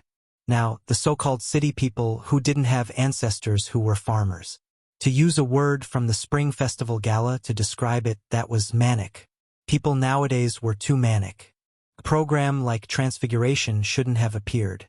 For the children in the city, this program undoubtedly gave them a good education opportunity. It let them see the hardships of ordinary people, so that they learned to respect and cherish their current life. However, for the children and parents in the countryside, this program brought them endless harm and doubts about themselves and society. The kind and simple rural children, after seeing the bright lights of the big city, would they ask one question: why? Why did the second generation rich not have to worry about food and clothing for the rest of their lives? Why did the second generation poor not be able to walk out of the mountains for the rest of their lives? Education was never a matter of instant results.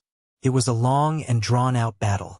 From the moment Chen Shi returned to Nianyan's side, he was already prepared for this battle. He wanted to teach Nianyan a lesson. What is a human? The nature of heaven and earth was the most precious. This rune was in the shape of an elephant's arm and shin. Mortals all follow the example of humans. Man means an upright animal that knows how to bow and humbly. As the saying goes, it takes 10 years for a tree to grow, but 100 years for a man to grow.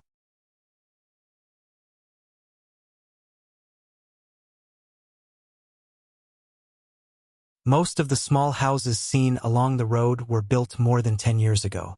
In recent years, the real estate speculation was so fierce that the people were also greatly affected.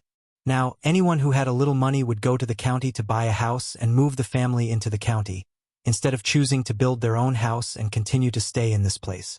This was also the result of the development of the times. Aunt Shang's hometown was more poor and backward than Chen Shi imagined. This place was called Tongjiegu. It was a small village that was 5 kilometers away from the nearest town. There were a few 2-story bungalows scattered on both sides of the road. The first floor of the bungalow was a restaurant, but now the door was closed. Even the signboard with the words dining and accommodation had become tattered and uncared for. Other than these few houses, most of the other houses were bungalows. Some were even black wooden houses. At first glance, it was obvious that they were old buildings from the 50s and 60s. There was no school in the village. If the children wanted to go to school, they had to spend a yuan every morning to take a van to the town's middle school. However, who did not have a few rich and powerful relatives now? When the children reached the age of middle school, the villagers would send the children to the county or the relative's house in the town. Therefore, there were basically no children in their teens in this place. Instead, there were many children about the same age as Nian. The children were in groups of 3 to 5. As soon as they saw the GL8 from Chengdu, they swarmed over. After Qin Ruoying took the little girl out of the car, several children immediately surrounded her and chattered in a dialect that she did not understand at all. This scene was completely out of the little girl's expectations and immediately made her a little scared. The little girl timidly hid most of her body behind Qin Ruoying, only revealing half of her head to look at the peers in front of her. She was afraid of others, but the children in front of her were not afraid of her. Instead, they smiled and made faces at her. Aunt Zhang noticed the little girl's strange behavior and laughed like she was chasing ducks. She waved to the children and said, "Go, go, go! Go play somewhere else." These children seemed to know Auntie Zhang, so after chattering for a while, they ran away like a swarm of bees. Once the children had run far away, the little one cowered and crawled out from behind Qin Ruoying. She looked at the bungalows around her and then looked at the shabby bungalow not far away. This small village was built on the national highway. On one side was a mountain, and on the other was a river valley. Because there were few cars passing by now, the village was particularly quiet. The little girl looked at this strange place blankly and suddenly felt a sense of oppression in her heart.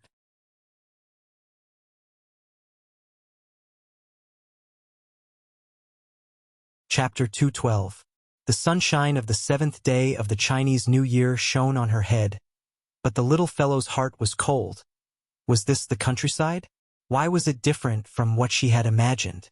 National Highway 108 went straight through the village, and all kinds of old buildings were not arranged neatly on both sides of the street.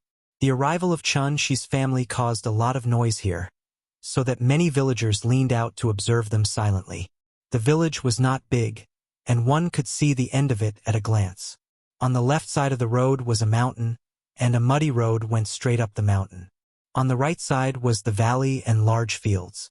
The wheat fields in winter were not as beautiful as in autumn. The withered yellow straw was scattered on the field in a disorderly manner, and it was a scene of withering. The car had been booked by Chun Shi, but there were no hotels nearby, so the driver could only drive back to the county to stay. Of course, his expenses for these few days were naturally all on Chun Shi's head. The little fellow wanted to leave with the driver, but was stopped by Qin Ruoying. When she saw the GL8 turn around and drive away, the little fellow suddenly curled her lips. Looking at that pitiful little appearance, it seemed that she was about to cry. Qin Ruoying quickly hugged her in her arms and comforted her. "Nian, be good. This is Grandma's home, don't be afraid. We'll stay here with Grandma for a few days and then go back. Don't you want to accompany Grandma?" Hearing this, the little fellow said with grievance, "I want to be with Grandma, but I don't like it here. I don't like it here. Mama, I want to go home." Children were always a little afraid of strangers, and this was a new environment that the little fellow had never been to. So even if Chun Shi, Qin Ruoying, and Grandma were all by her side, the little fellow still felt very uncomfortable and depressed. The little fellow was upset. Her reaction also attracted Chun Shi's attention.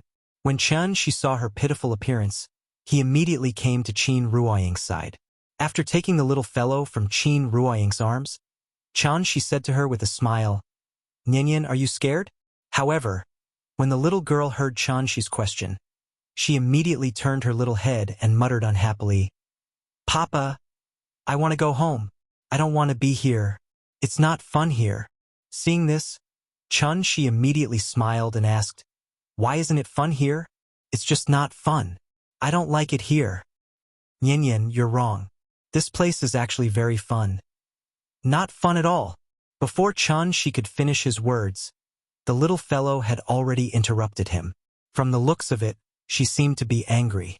She reached out to pinch her little face, but she swatted his hand away. This little thing was still at odds with her father. When it came to coaxing his daughter, she was now very handy and had many tricks up his sleeve. Therefore, when he saw that the little fellow seemed to be conflicted, he decisively stopped the topic and asked in a negotiating tone, "Nyan, how about this? Let's stay here for one night. If you really don't like it here, Papa will take you home tomorrow. Okay?" After hearing Shi's words, the little fellow rested her head on his shoulder and thought for a moment. Then, she reluctantly hummed and reluctantly agreed. "Then we'll stay for one night. Just one night. Pinky promise." After that, the little fellow stretched out her little finger and motioned for Shi to pinky promise with her. "Okay, Papa will pinky promise with you. I promise I'll keep my word." The father and daughter reached an agreement, and the little fellow finally stopped throwing a tantrum. Then, under the guidance of Aunt Zhang's family, they walked down the path to the valley. After walking for about 200 meters, Shi's family finally saw Aunt Zhang's old house. Aunt Zhang's old house. It was indeed very old. The living environment in the Kangju district was already very poor, but compared to Aunt Zhang's old house, it was really the difference between a villa hotel and a small train station hotel. This house was built by Aunt Zhang's father's generation. The main materials were wood and yellow mud. Because it was exposed to wind and rain all year round, it caused the wood to mold and turn black. Therefore, when looking from the outside, the whole house was somewhat dark. The house was surrounded by fields, and a few hundred meters down was the river. Not far away, there was a bamboo forest with luxuriant foliage, so much so that it looked quite gloomy in broad daylight. In the morning, Chengdu was still bustling, but after 3 hours, they came to such a quiet and backward little village. Not to mention the little fellow, even Qin Ruoying was somewhat not used to it. Although the little fellow had already agreed to stay here for one night, when they were close to the house, she was still somewhat unwilling. She kept twisting her body and shouting for Shi to put her down. Shi did not say much to her. He carried her directly into the house. At this time, it was right to cut the Gordian knot. After letting her get used to it, naturally, she would not be as resistant as she was now. In reality, Shi really thought that this place was not bad. The mountains were clear and the water was clear, and the land was full of outstanding people. Although the house was a little simple, it was good in terms of peace and comfort. Moreover, the spiritual energy of heaven and earth here was very rich. After staying in this place for a long time, even breathing could make one feel refreshed and very comfortable. A few days ago, Aunt Zhang suddenly fell ill, so Xie Pinglin hurriedly brought the old lady back to Chengdu. They had only been away for a few days, so there was obviously the smell of smoke in this house. This house was actually very big. Looking at it now, it was 4 bedrooms, 1 living room, and 1 kitchen. Overall, it was very good. The only bad thing was that there was no bathroom, so it was very inconvenient to take a bath. Moreover, the bathroom was a latrine, the kind that was extremely smelly. Aunt Zhang was already prepared for this. The bungalow by the street used to be a hotel. There were toilets and bathrooms on the first floor. Aunt Zhang had already informed the owner of the house, so Shi's family could go there if they wanted to wash up. After Shi carried the little girl around the house, the little girl gradually relaxed, so she turned her little head and began to look around. There was a TV in the living room at home, but it was a small color TV from the 80s and 90s. There was no wall paint in the old house. After a layer of lime was casually applied, newspapers were pasted on the wall as wallpaper. Most of these newspapers were from 30 to 40 years ago, so many of them were already yellowed and rolled up. There was also a portrait of Grandpa Mao on the wall. It was a common poster of that era, so it looked quite old. Although the house was old, it was very clean. Although furniture like the wardrobe and table were old, because of its age, it had a different kind of charm. Perhaps it was because the house and furniture were made of wood that there was always an indescribable wood fragrance in the house. It was very comfortable to smell. Overall, this house was a little too simple on the outside, but the other places were really not as bad as the little girl had imagined. After roughly understanding the internal structure of the house, the little girl could finally accept the fact that she would be staying here for a night. Therefore, she came to the living room under Aunt Zhang's call, then sat on a small stool and ate oranges.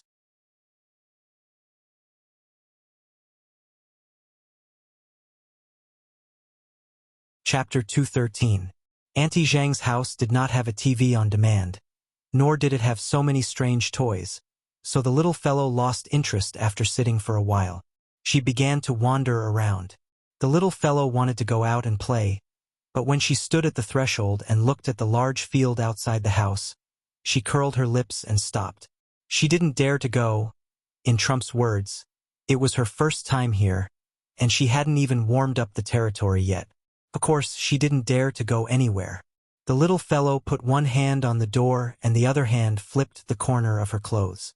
That pitiful little look was somewhat like a resentful wife waiting for her husband to return from work. Qin Ruoying was helping Kai Shuqin clean up the kitchen. When she came out and saw the little fellow's back, she immediately went to Chan Shi and gently touched him. Chan Shi certainly understood what she meant, so after a slight smile, he suddenly stepped forward and hugged the little fellow from behind. The little fellow exclaimed. When she turned around and saw that it was her father, she couldn't help but pout. Before she could speak, Chun Shi asked with a smile, "Nian, Mom and Grandma are tidying up the house. Dad will take you out to play, okay?" Hearing this, the little fellow turned her head and glanced at the surrounding environment, then muttered in a low voice, "It's not fun here." "Why is it not fun? It's just that you're still young and haven't seen those fun things. Let's go. Dad will take you to see it." After that, Chun Shi carried the little fellow and walked directly to the bamboo forest. It was noon now and the sun was very bright, but once they entered the bamboo forest, there was still a chill in the air. This bamboo forest was quite old, and the branches and leaves were very lush, so much so that it blocked a lot of the sun, looking a little gloomy.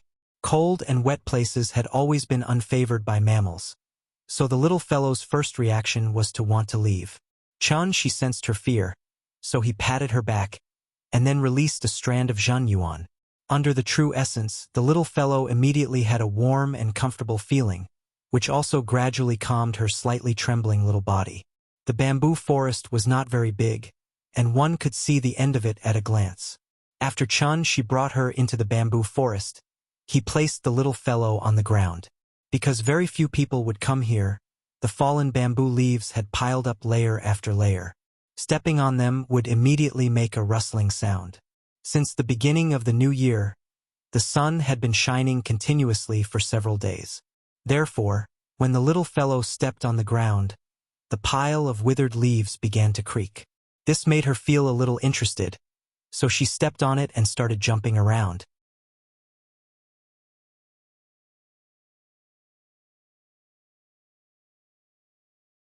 Chun Shi hurriedly hugged the little fellow into his arms and comforted her, and then looked back with a livid face.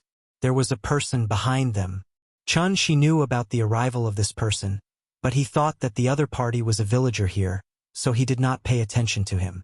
But he did not expect that after seeing this person, the little fellow was so scared that she burst into tears. A mistake, because there was no divine sense. Chun Shi could only perceive with his 5 senses. After hearing it, he did not look back. When he turned around, he finally understood why this person was able to scare the little girl to tears. It was a woman, an old woman whose specific age could not be determined. Her face was haggard, and her hair was silver. She looked like an ordinary old lady, but what was truly shocking was her attire. This old woman was wearing a brightly colored old-fashioned wedding robe. It was bright red, as dazzling as a young girl who was about to get married. The withered old woman was wearing a bright red wedding robe, and there was an indescribable strangeness about her. Chun Shi's expression turned cold. After picking up the little fellow from the ground, he gently pressed the little fellow's head into his arms. Then, Chun Shi's figure suddenly disappeared. When he reappeared, he was already standing in front of the old woman. Chun Shi did not stand on ceremony. With one hand holding the crying little fellow, he directly slapped the old woman's head with the other. However, after Chun Shi's slap, the old woman did not dodge. as if she did not see it. Her gaze was dull, and she was probably either retarded or stupid. She did not want to hurt her, but wanted to see her condition. As expected, she was just an ordinary old woman.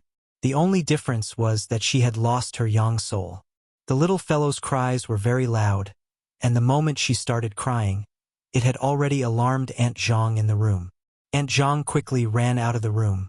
When she came to the courtyard and looked at the bamboo forest, she had already returned to his original spot with the little fellow, and looked at the old woman from afar.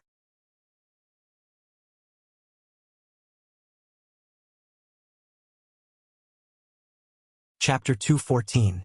Under Auntie Zhang's loud call, she immediately carried the crying little girl back to Auntie Zhang's courtyard.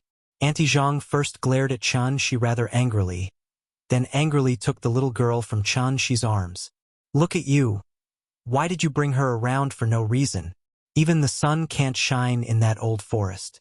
I grew up here and felt that that place was a bit gloomy, so I wouldn't go near there for no reason. It's not like you don't know that children are timid. Are you really not afraid of scaring her?" Auntie Zhang grumbled while carefully comforting the little girl. This time, the little girl was really frightened by the old woman in the wedding robe. Lying in Auntie Zhang's arms, she cried bitterly and couldn't stop no matter how she comforted her. When Qin Ruoying and Kai Shuqin heard the commotion, they also hurriedly came out of the house. Looking at their somewhat resentful gazes, she could only helplessly shake his head. It was indeed his mistake. If he had turned back to look at the old woman earlier, he wouldn't have let the old woman appear in the little girl's line of sight at all. The little girl was frightened and couldn't stop crying for a long time. Seeing this, she asked Auntie Zhang to hand the little girl to him, then carried the little girl back and forth in the courtyard. "Nian, it's okay. That strange person has already run away. Daddy is still here. Don't be afraid." It seemed that his comforting words worked. After about 2 minutes, the little girl who was still wailing just now actually fell asleep on his shoulder just like that. This made Auntie Zhang finally breathe a sigh of relief. She hurriedly shouted at Shi to put the little girl on the bed, ready to let her have a good sleep first. In fact, the little girl didn't fall asleep on her own. In order to prevent this from leaving a psychological scar on her, Shi had no choice but to cast a mind-loss spell on the little girl. This spell could make the little girl temporarily unconscious. When she woke up, she would forget what had just happened. She carried the little girl back to the bed, covered her with a blanket, then turned and left the room. In the living room, Aunt Zhang was still brooding over the fact that she ran around with the child. But when she told her about the old woman in the wedding gown, Aunt Zhang immediately frowned and muttered thoughtfully, "Old woman in the wedding gown? Could it be that you have met Guifan?" "Guifan?" Sigh. No wonder Nian was so scared. Looking at Shi's puzzled expression, Auntie Zhang smiled helplessly, and then explained, "Guifan is about the same age as me. When I married and moved to Rong City, she had just gotten married. I haven't seen her for almost 30 years. When I came back for the new year this year, I heard that Guifan had gone crazy. She's been wearing her wedding dress all day long and wandering around the village, like a ghost."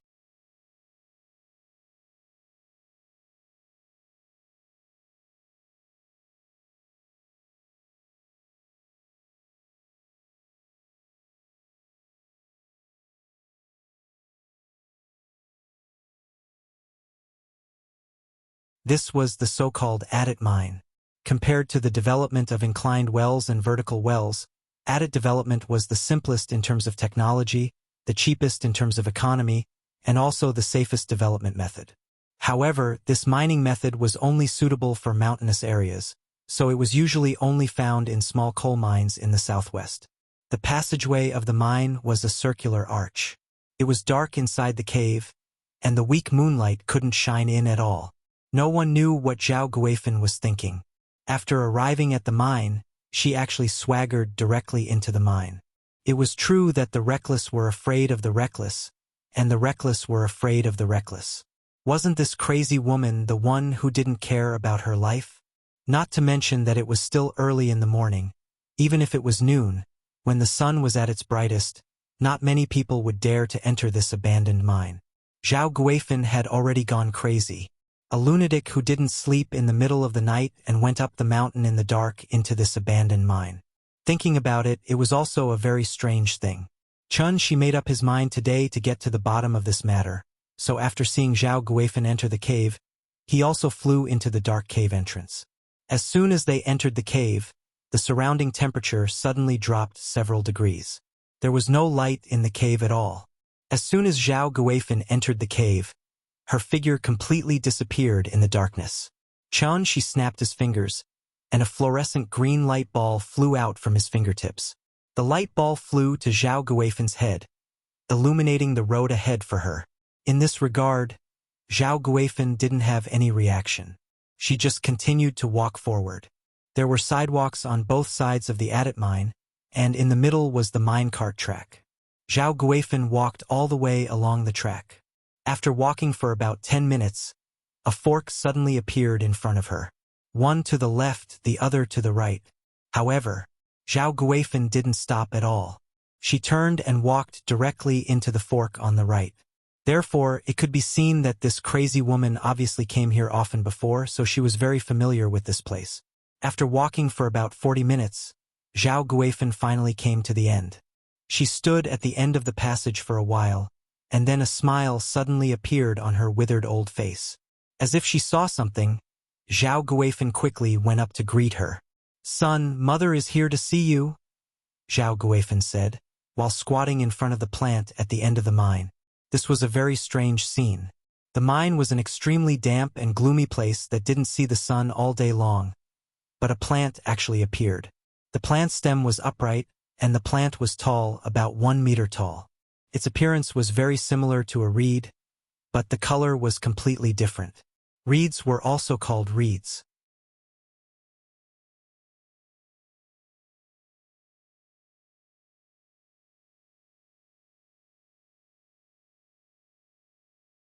Chapter 216. At the end of the dark and damp abandoned passageway, Zhao Guifan squatted beside the blood thorn, constantly rubbing the blood thorn's leaves with her cheeks. The tender and beautiful leaves suddenly formed a sharp contrast with Zhao Guifan's wrinkled, haggard and pale cheeks. If one looked carefully, they would find that the blood thorn's leaves were like countless tiny tentacles, tightly attached to Zhao Guifan's cheeks. It was absorbing Zhao Guifan's blood essence through the leaves, but Zhao Guifan seemed to feel very comfortable. Looking at her affectionate attitude towards the blood thorn, she would probably stay here for a while every night. It was no wonder that a crazy woman like Zhao Guifan could go up the mountain in the middle of the night without any obstructions. It turned out that she had come here too many times and was already familiar with the way. Zhao Guifan was a few years younger than Aunt Zhang, but now she looked like an 80 or 90-year-old woman, haggard and withered, like she was about to die. Fortunately, there was only one blood thorn here, and not a clump. Otherwise, Zhao Guifan's soul would have been scattered, and she would have turned into a dried corpse lying in this secluded mine, growing mold and maggots.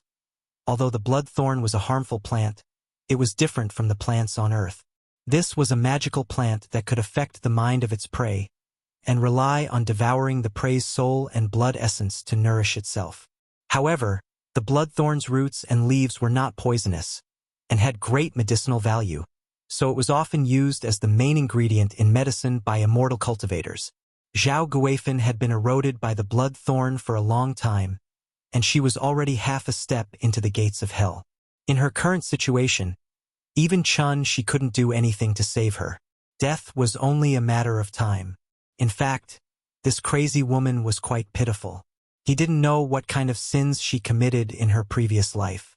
Not only did she lose her son at such an old age, but she herself was also turned into something neither human nor ghost by this blood thorn. Her fate was really full of misfortune. Thinking of this, she could not help but sigh deeply, and then gently waved his arm. A wave of vital energy suddenly wrapped around Zhao Guifan, pulling her back from the blood thorn. However, just as Zhao Guifan was being pulled away by Shi, the blood thorn suddenly began to dance without any wind. Its leaves kept shaking like a person who was dancing, making a series of rustling sounds. Immediately after, an invisible spiritual attack suddenly erupted from Shueji's body. Animals and insects had intelligence, so why couldn't plants? Furthermore, this was no ordinary plant. Therefore, when it was interrupted by Chun Shi, this bloodthorn immediately became very manic. As its branches and leaves swayed, it directly attacked Chun Shi. In the heavenly jade domain, a large-scale bloodthorn sea would be classified as a forbidden area by cultivators, and no one would trespass.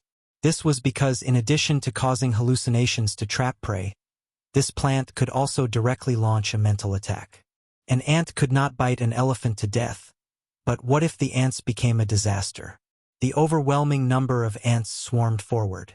Not to mention the elephant, even the blue whale would be eaten up in an instant.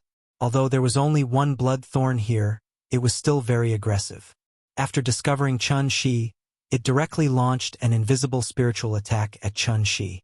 But it was a pity. It did not know who it had provoked today. Without seeing Chun Shi do anything, he just stared and the soil under the bloodthorn directly loosened and exploded. Then, Chun Shi gently waved at the bloodthorn. This bloodthorn was immediately uprooted by an invisible vital energy and flew directly into his hand. When the bloodthorn was planted on the ground, it was about a meter tall. After being uprooted, the roots below were at least 30 centimeters long. Its roots were similar to the roots of a reed, and there were many adventitious roots on it. When the bloodthorn was uprooted by Chun Shi, the adventitious roots on its roots suddenly twisted crazily like earthworms, which looked very disgusting. The bloodthorn lived by devouring souls and blood essence. After being used as medicine, it would naturally be very beneficial to the soul and blood essence of immortal cultivators. Wasn't this the main ingredient that Chun Shi lacked now? The bloodthorn kept twisting in Chun Shi's hand, and at the same time, it kept trying to send out spiritual attacks to disturb Chun Shi's thoughts. Chun Shi found it long-winded, so he directly grabbed its stem with both hands. Following a soft ka sound, Yi Zichen's eyes lit up. This bloodthorn was directly broken into two by him. The world was finally quiet. Because Zhao Guifan was directly pulled back by Chun Shi, she was now unconscious. After Chun Shi cast a meditation spell on her, he used vital energy to support her, and then walked back along the original path. When Chun Shi came to the fork again, he suddenly stopped. The mine was very quiet. There were usually bats in the cave, but it was winter now. Although bats were warm-blooded animals, they also needed to hibernate. So this abandoned mine was very quiet, and only the faint sound of water dripping could be heard. Chun Shi stood at the fork and paused for a moment. When he stepped out again, he did not walk towards the cave entrance, but went to the left tunnel that he did not go to just now. This abandoned mine was a little interesting. It actually grew a blood thorn that only existed in the heavenly jade domain. Since he was already here, he naturally had to explore the inside and outside of the mine tonight to see if there was anything rare in here. Chun Shi walked along the left tunnel.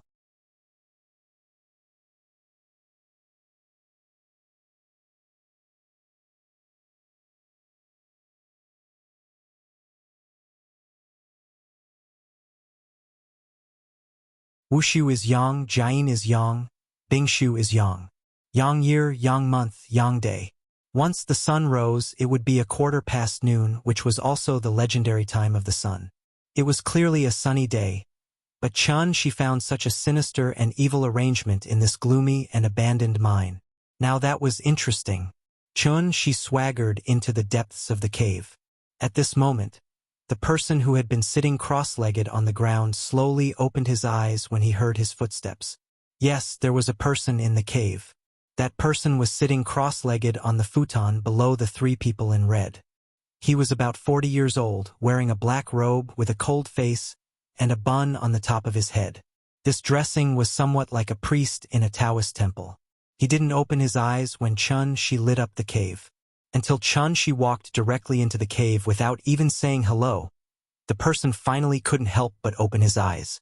After opening his eyes, he first looked up at the light ball suspended above the cave, then looked at Chun Shi and asked, "Mister, why are you here so late at night?" Hearing this, Chun Shi asked with interest, "Are you an alchemist?" "No, I'm a warlock." "Warlock." Seeing Chun Shi's puzzled look, The person couldn't help but look at him a few more times, then asked curiously, "You don't know about warlocks?" "I really don't know.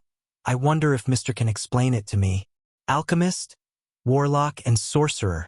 Since Qin Shi Huang killed the alchemists, the theory of yin and yang disasters arose in Western Han. Because of the different ideas, the sorcerer was divided into two factions, alchemist and warlock. "I'm the successor of the warlock." "Alchemist? Warlock?" Chun Shi pondered for a moment, then asked again, "What's the difference between the two?"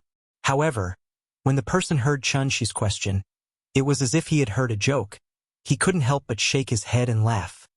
In terms of origin, there's no difference between the two. The reason why there are two different factions, alchemist and warlock, is just because those hypocrites insist on the distinction between good and evil. What is good? What is evil? Alchemists are good, warlocks are evil. This is the difference between alchemists and warlocks. Hearing this, Chun Shi couldn't help but glance at the layout of the cave. His heart suddenly had the most intuitive understanding of the warlock. Even cultivation had to use such evil methods. No wonder the world said that warlocks were evil. This really wasn't slandering them. "Thank you, mister, for your explanation, but I still have a question to ask." "Please ask." It was just the first time they met, but the two of them were like old friends, asking and answering questions. It was really a bit magical. "I want to ask, why did Mr. arrange this?" Chun Shi said while pointing at the three red-clothed people hanging on the beam. Hearing this, that person glanced at the blood-thorn grass in Chun Shi's hand with deep meaning. Then, he suddenly laughed out loud. He seemed to be very proud of his masterpiece. After raising his head to look at the three red-clothed people above him, that person proudly introduced to Chun Shi, "This is a cultivation method that I have spent several decades of effort to create. I have combined many inheritances in the world and went through untold hardships to create. I have named it 5 Elements Soul Refining Technique. The red-clothed soul locks, the weight drops the soul 1 foot above the ground. The soul can't escape with the earth, so the soul stays. The soul guide needle opens the Naiwan Palace, leads the soul out of the body, hangs on the beam, and hooks the soul with wood. The water and fire array is placed below the feet. The water melts the soul, the fire tempers the soul, so it can remove the impurities of the soul 1 out of 10. Only one part of the essence will be drawn into the body. After the essence enters the body, you must immediately enter a meditative state, using the essence as a guide to circulate 36 small cycles. When the essence is exhausted, you will circulate 18 large cycles. The external essence will guide your own essence. After completing the cycle, you will not leave each other, touching the heavenly acupoints to open the jade door. If the jade door is opened, it means that you have successfully condensed your essence, and you have stepped onto the path of immortality. After the man explained the layout of the cave, he looked at Chun Shi with a smile that wasn't a smile and said, "I've been thinking about this set of techniques for many years, but I haven't been able to perfect it until last year, when I accidentally found this mysterious plant. I finally understood the crux of it and perfected this 5 elements soul refining technique." As he spoke, he pointed at the blood thorn in Chun Shi's hand. The expression on his face became playful. However, Chun Shi didn't have the self-awareness of a thief. He picked up the blood thorn and casually glanced at it, then nodded and smiled. "Although this blood thorn can steal souls, it is only a plant. I didn't expect you to be able to comprehend the truth of cultivation from it. It is truly admirable. Zhang Sanfeng is probably not much better than this." Chun Shi wasn't lying.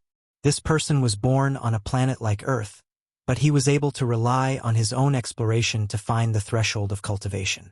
If this kind of talent was placed in the heavenly jade world, there was no way to imagine what he would achieve now.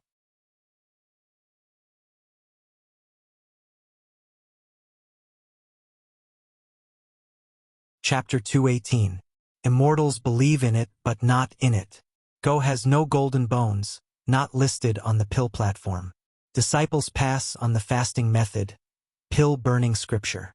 Only asking for hard work, in 100 years you will not succeed. Sad dream of immortals, a dream that misleads a lifetime. Sad dream of immortals, a dream that misleads a lifetime. Compared to the Song of Everlasting Regret, Bai Juyi's dream of immortals was not very famous. The whole poem was about a person who dreamed that he ascended on a white crane and met the Jade Emperor. The Jade Emperor said that he had the talent to cultivate immortality, so he abandoned his wife and daughter and hid in the mountains for decades. However, he failed to become an immortal and wasted his life. Wasn't the person standing in front of Chun-Shi the real-life dream of immortals? If the jade door opened, it meant that he had successfully condensed his chi and stepped into the path of immortality. This person actually managed to find the right direction by relying on his own groping. Such talent and aptitude really made people exclaim in admiration. But unfortunately, when one's strength was limited, one could only do one's best and wait for destiny. Now that the spiritual chi of heaven and earth had recovered and was so abundant, by refining the spiritual chi of heaven and earth, one could gradually accumulate true essence and then use it to break through the jade door. Once this door opened, one could naturally step into the early stage of chi refinement. Although he had found the right direction, his cultivation method was wrong, which led him to go astray and create this extremely evil 5-element soul refining technique. Just like the great star-sucking technique, it seemed to allow one's cultivation to progress rapidly, but in reality it was not far from chi deviation. Therefore, Chun-Shi asked seriously, "May I know your name, sir?" Hearing this, the person laughed and said, "My surname is Sun, and my name is One. I am of the lineage of the virtuous master, and have a history of nearly 2,000 years. Mr. Sun, you said that if the jade door opened, one would step into the path of immortality. Is this the so-called immortal secret technique?" After saying this, Chun-Shi pointed at the strange layout in the cave. He had a half-smile on his face. It looked like he was asking for guidance, but in fact he was questioning. As expected, when Sun heard Chun-Shi's question, his expression suddenly froze. But then, he suddenly laughed even louder than before.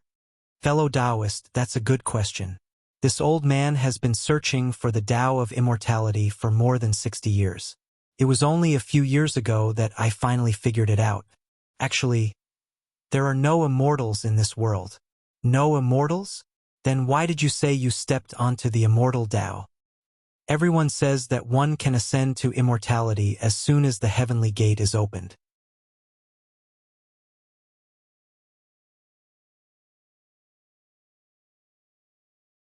He said coldly. "You and I can be considered to be fated, but unfortunately, in addition to trespassing on my cave residence today, you also destroyed the immortal grass that I have painstakingly cultivated for many years. I'm afraid you can only pay for this with your life." Why would he say so much to a young man he didn't know? Wasn't it because he had created a peerless cultivation method, but there was no way to publicize it? Only the dead could keep a secret. Therefore, from the moment Chun-Shi stepped into the cave, Sun had no intention of letting him leave alive. Seeing this, Chun-Shi couldn't help but sigh deeply and said, "Sir, you have great talent, but it's a pity that you've gone astray." "What a pity?" With that, he held the blood-thorn grass with his right hand and raised his left hand, making an inviting gesture to Sun. Seeing this, Sun's face turned cold, and he couldn't figure out this young man's background. This was obviously his immortal's cave, yet this young man had such a confident appearance. Could it be that he had some backing? Thinking of this, Sun frowned and asked, "Who exactly are you?" "Me?" Chun-Shi smiled, and suddenly an idea popped up in his mind. So he said to Sun, "Wu Lian, Special Affairs Department. Special Affairs Department, Special Affairs Department Office." Compared to the Emergency Department, the Special Affairs Department was the real main department of the Wu Lian. Obviously, Sun wasn't really cut off from the world, so when he heard Chun-Shi say the word Special Affairs Department, his face instantly darkened, and he immediately rushed towards Chun-Shi.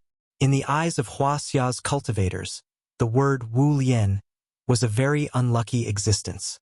This organization was part of the country's power, and once Sun's secret was discovered by the Wu Lian, it would be no different from being stuck with dog skin plaster. Unless he left Wuxia, what awaited him would be the Wu Lian's endless pursuit. After dealing with this young man, he would have to find another place to cultivate in seclusion. Sun was slightly different from great-granduncle. Great-granduncle was a martial artist, from the outside to the inside. Sun Quan was a sorcerer, from the inside to the outside. Therefore, their fighting styles were very different. When Sun Quan rushed towards Chen Shi, he suddenly waved his right hand, his 5 fingers forming a claw, and fiercely clawed at Chen Shi. A black shadow suddenly flew out from his hand. Then, the black shadow seemed to have turned into a malicious spirit, its face contorted as it screamed. The ghost didn't make any sound, but at this moment, a sharp, ear-piercing howl suddenly rang in Chen Shi's mind. The sound was like the sound of 2 pieces of foam rubbing against each other. It was exceptionally harsh and unpleasant to the ear, and could instantly cause goosebumps to rise on anyone who heard it.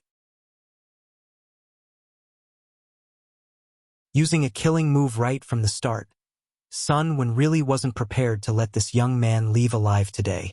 Yellow Sky Path of Spirits. Samsara Impermanence. The first of every month, the routine of asking for monthly votes.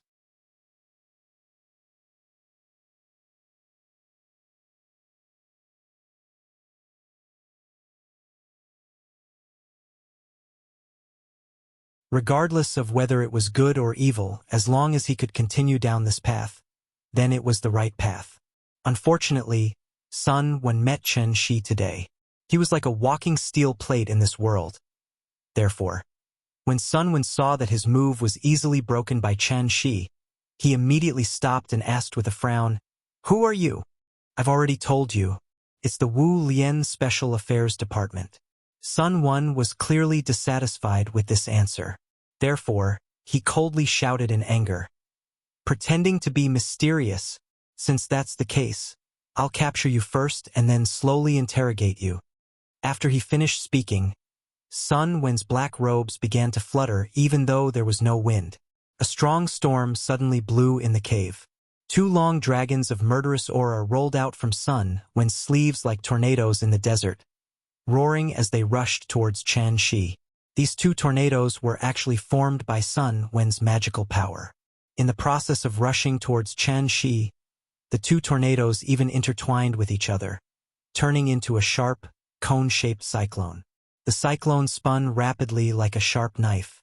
Like a high-speed drill, when the cyclone rushed towards Chen Shi, it also tore a vacuum in the air.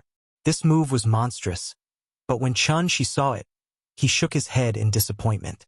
Compared to the improved version of the Samsara Impermanence, this move did not have any special features. It looked powerful, but in fact, it was the simplest way to use vital essence. It was just using brute force to break through all techniques. This was also a method that Chen Shi often used. Perhaps he wanted to force Sun Quan to take out his trump card. So when the cyclone rushed towards him, Chen Shi raised his left hand. Like fishing in the water, he directly reached into the center of the cyclone, and then he squeezed hard. This fierce cyclone was like a poisonous snake that was pinched by him. After struggling helplessly for a while, it turned into countless bursts of energy and dissipated. The chi that scattered in all directions hit the rock walls of the cave, and like a machine gun, countless stones fell from the rock walls with a crackling sound. The rubble fell to the ground, and a rustling sound was heard. Under Sun Quan's incredulous gaze, Chen Shi calmly raised an index finger, then smiled slightly. "You still have one last chance to make a move. Don't let me down." "You?" Hearing this, Sun Quan could not help but widen his eyes. The hair on his body stood up, and the expression on his face was like he had seen a ghost. It was no wonder he was afraid. The move just now was Sun Quan's own killing move. In terms of lethality, it was a bit stronger than the Samsara Impermanence. It was not that he was boasting, but as long as this move was used, even a great master in the gang state would be instantly turned into minced meat. But after Chen Shi put her hand in, she acted as if nothing had happened.